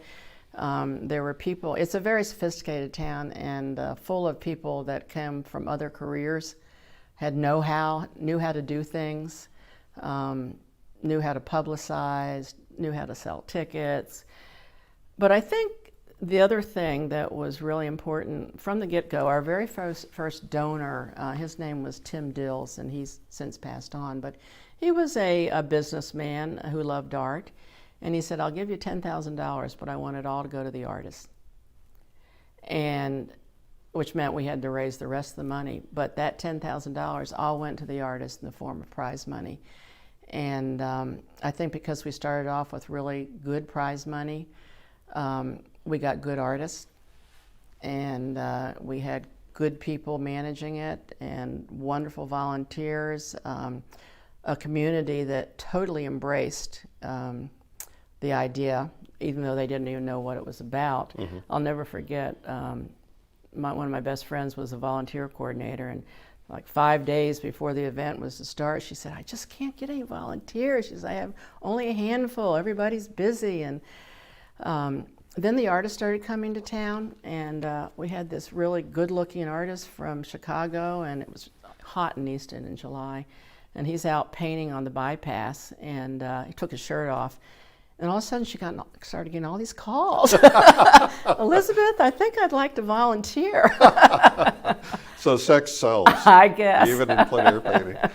So anyhow, it just, the first year it was successful. We made $50,000 in sales. And every year it has gone up, exponentially. And so I really think maybe at this point, because there's lots of organizations that have kind of copied us, and they're doing a good job. San Angelo on Plein Air, Texas has really taken off because they have really studied Easton. But I think the one advantage Easton has that most of them don't have is that, again, it doesn't have any competition during that time of the year. All eyes are on that event.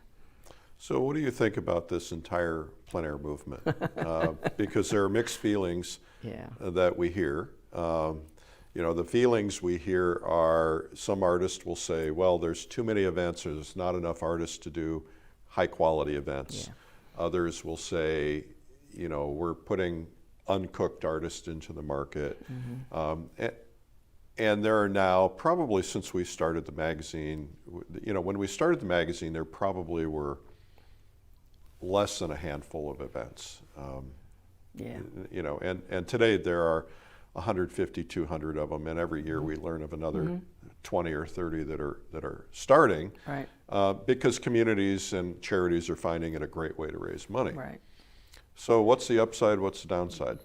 Well, it's funny you ask, because I've certainly have gone through many phases of how I feel about the movement. Having, at that time, being a gallery owner, at first it was very good for our gallery, and then I began to realize that it was not good for the gallery, because as the event became more popular, people stopped buying in the gallery. And I worried about that a lot. I felt bad about the galleries in our town that had supported the event, who now were feeling the negative effect of all the money being spent there. The recession happened at the same time too. Right, in our right. third year, the recession happened, and people weren't buying all year long. They were saving their money to buy at one time, and it was much more fun to buy from plein air event than just a regular gallery. Mm-hmm. So, a lot of things conspired. The internet also was a big thing. So I had to go through this kind of resentment, like, oh, what have we done? We've opened this Pandora's box, and step back and really take a long view, because I truly do believe this is an art movement that will be written about by historians 100 years from now. Yeah, this is the largest art movement in the history of art. Yeah, and it's brought artists to art. I mean, it's brought many people that wanted to paint into the act of painting. So it's created a whole new industry of workshops, which is good for professional artists. But even more than that, it has made collectors of people who would never dream of going into a gallery and buying an original piece of art. I saw that. Why? Well, galleries always, for some people they were elitist or intimidating, and you have to be really rich to buy paintings from a gallery, and so a lot of people just didn't. They just bought prints or photographs, which nothing wrong with photographs. I think there's definitely an art to photography and photographic prints, but oil paintings and original one-of-a-kind paintings were just kind of out of the reach of a lot of people. Hence my own parents, would never dream of buying an original piece of art. But seeing the artists out on the street, stopping and chatting with them, getting the invitation to come to see them at the Quick Draw or come to the show, which is, there's no fee to get into the show, started bringing people in. And they fell in love. Mm-hmm. Oh, I saw that artist paint that, And then they, the price point was relatively low. At some of the events, it's very low. Mm-hmm. And then, at the better events, the price point is, is certainly moving up, the entry level, but it's still affordable for the vast majority of Americans. Mm-hmm. And I can remember this one woman who worked for the city of Easton, who she bought her first oil painting. And just the happiness, the fear, the pride she had in purchasing that from an artist. And every time I run into her, she still talks about that. And it wasn't the only one she bought every year. She was not buying the many $1,000 paintings, but she was buying the $300 or $400 paintings. Mm-hmm. And so I think introducing, people to the possibility of owning an original piece of artwork is a huge benefit of the plein air movement. And there's nothing like going into a house filled with original art. Oh yeah. It's, I've gone into the homes of billionaires who have Thomas Kincaid prints on the wall. Right. And then you walk into somebody's house, maybe somebody doesn't have a lot of money, but they've filled it with a lot of even $200, $300, $400 paintings. Right. And there's just something that enriches, is that a word? Enriches that life, it enriches that household, and it makes it feel a little bit more special. It does. It really does. So do you still have the gallery? No, we sold the gallery last year to a wonderful guy who's an art lover and a fledgling artist and an architect. So you're active in the plein air movement. Yes. You're painting landscapes. Are you doing any more portrait work? I do. Okay. Although now I only do portraits from life. I've learned, I don't do a lot of portraits. I made a decision maybe 15 years ago that that was not what I wanted to do. I had a portrait get into the Naval Academy museum collection, and I was strangely not all that excited about it. And that's kind of about the time I started going out and painting plein air. And I enjoyed being a gallery artist, and I just enjoy the flexibility of being able to paint what I want to paint. Do you use photographs at all anymore? Oh yeah, I use them all the time in the studio. I also try to paint from life in the studio. But photographs are now just a small part of my toolbox. Right. Not the major part. Not the major part, Yeah. not at all. And that's one thing I enjoy doing, is teaching people how to use photographs the correct way and putting them where they belong, becoming the boss, not letting the photograph be the boss. That's hard to do. It is hard to do, Yeah. and it takes constant vigilance when you're painting to always make decisions, not just blindly paint what you see. Well, when that in the photograph photo. is there, it's real easy to keep defaulting to that photograph Very instead easy. of making an artistic decision. Yep, that's exactly right. In terms of your career, what have you not done that you want to do? Is there a ultimate painting you've wanted to do, or some kind of an event that you'd like to do? Well, I've wanted to demonstrate for the plein air convention, and fortunately I'm going to be able to do that this year, so looking forward to that. As are we. Thank you. I'm really looking forward to doing bigger and bigger paintings, and which I have in the last few years been doing that in my studio. I have a nice large place to paint. I'm doing more urban scenes. Mm-hmm. I think it may have been a workshop with Kwang Ho where I transitioned from painting things to painting shapes. And so I'm really attracted to interesting shapes now, and it really doesn't matter whether it's an urban scene, a rural landscape, a portrait, a figure, a still life. It has to have interesting shapes. Mm-hmm. And I'm finding that in urban scenes. Some very uninteresting scenes can make a really interesting painting. Like last year, or actually if you look at the current issue of Fine Art Connoisseur, I have a small image of a painting I did last year called Power Play. Mm-hmm. And it was a electric plant that I saw from a window of a train as I was traveling south from Richmond to Florida. And it was just a very arresting image to me, and I had a lot of fun dealing with the shapes in that image. So doing more like that. I would like to get back to doing some more figurative work, and I am doing that. The shows that I have will contain some of that. I guess I just want to keep doing what I do, stay as healthy as I can, enjoy life, and just constantly strive to become a better painter. So if you have any advice to somebody who might be watching this, who is perhaps a beginner or just kind of, getting started as a painter, what advice would that be?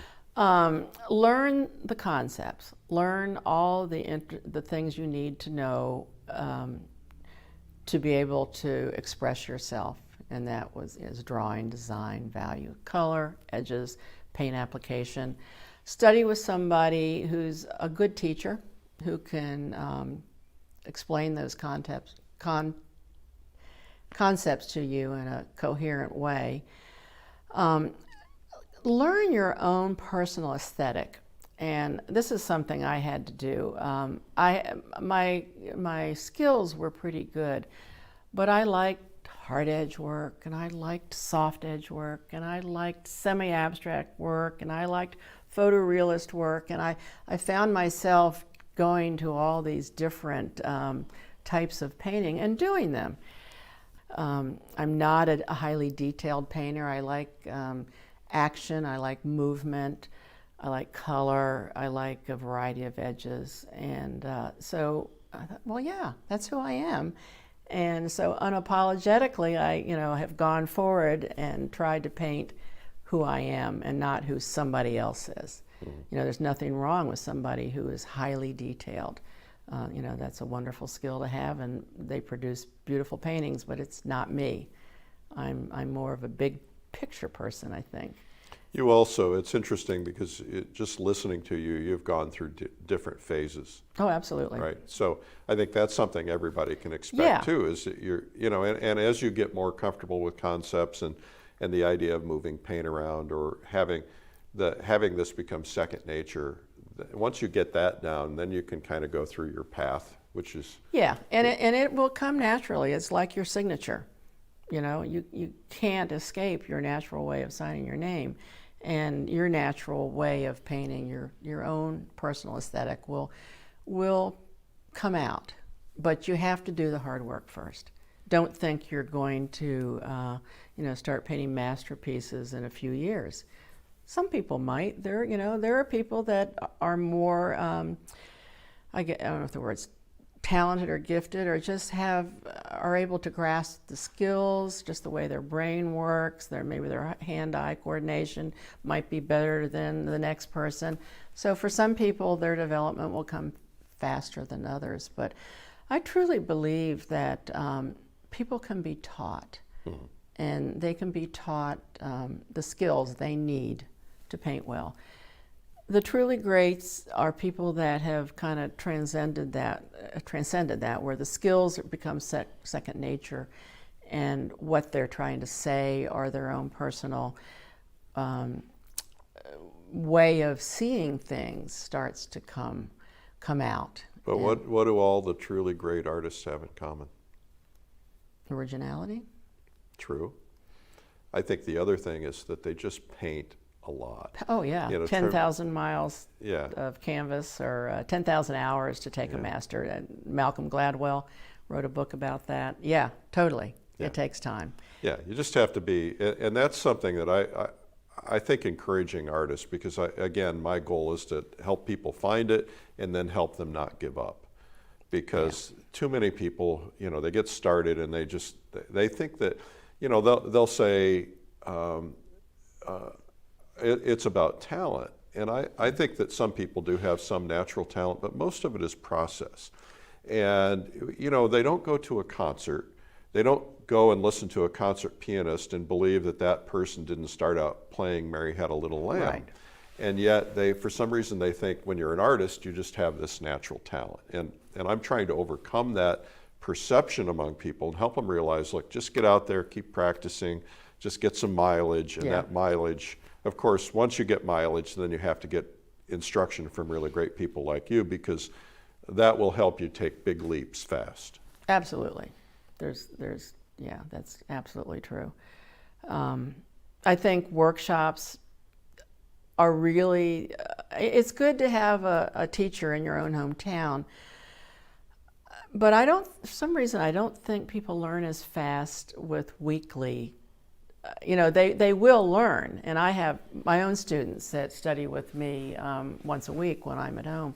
But I think when you go to a workshop, you get everything concentrated. You're away from your environment. You're away from it, exactly. It's all about art. That's all the workshop's about, and that's what you talk about at dinner, and that's what you think about when you go to bed. And it's interesting, and then you leave the workshop and a lot of it leaves your head, but some of it will stay. And if just one important concept informs your work going on, after that, the workshop will have been worth it. Mm-hmm.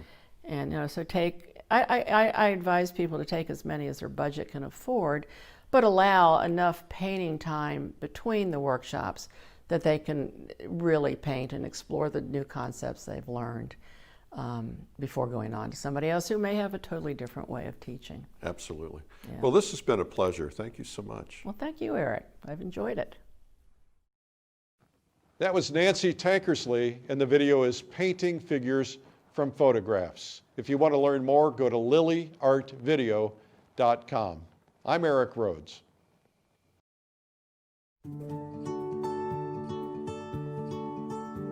Imagine how great it would be learning to paint multiple figures in one single painting. After all, the ability to bring the human form to life on a canvas is a skill many people marvel at, though it's not just painters who look in awe upon such work. People with no great interest in art are still mesmerized by lifelike paintings of the human form. For many years, however, the only way to create such a realistic piece of art was to stand outside for hours on end, painting every detail as lighting conditions change. Yet thanks to the invention of cameras, you can now capture every detail in a photograph and paint figures in the comfort of your own home or studio.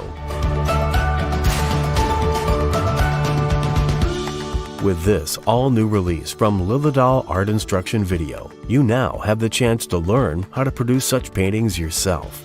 This video training is conducted by leading figure painter Nancy Tankersley.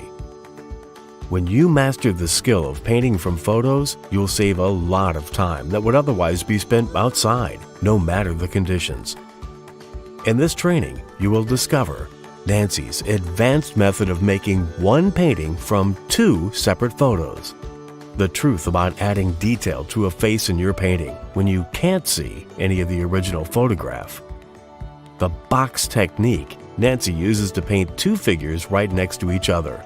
Plus, a whole lot more, including how to paint the sky in just 19 seconds while still ensuring it looks realistic. Learning to paint from photographs is a skill many figure painters wish they possessed. Now, thanks to Nancy's teaching method, acquiring this skill for yourself is now a real possibility. Painting Figures from Photographs with Nancy Tankersley is available on DVD and streaming video now.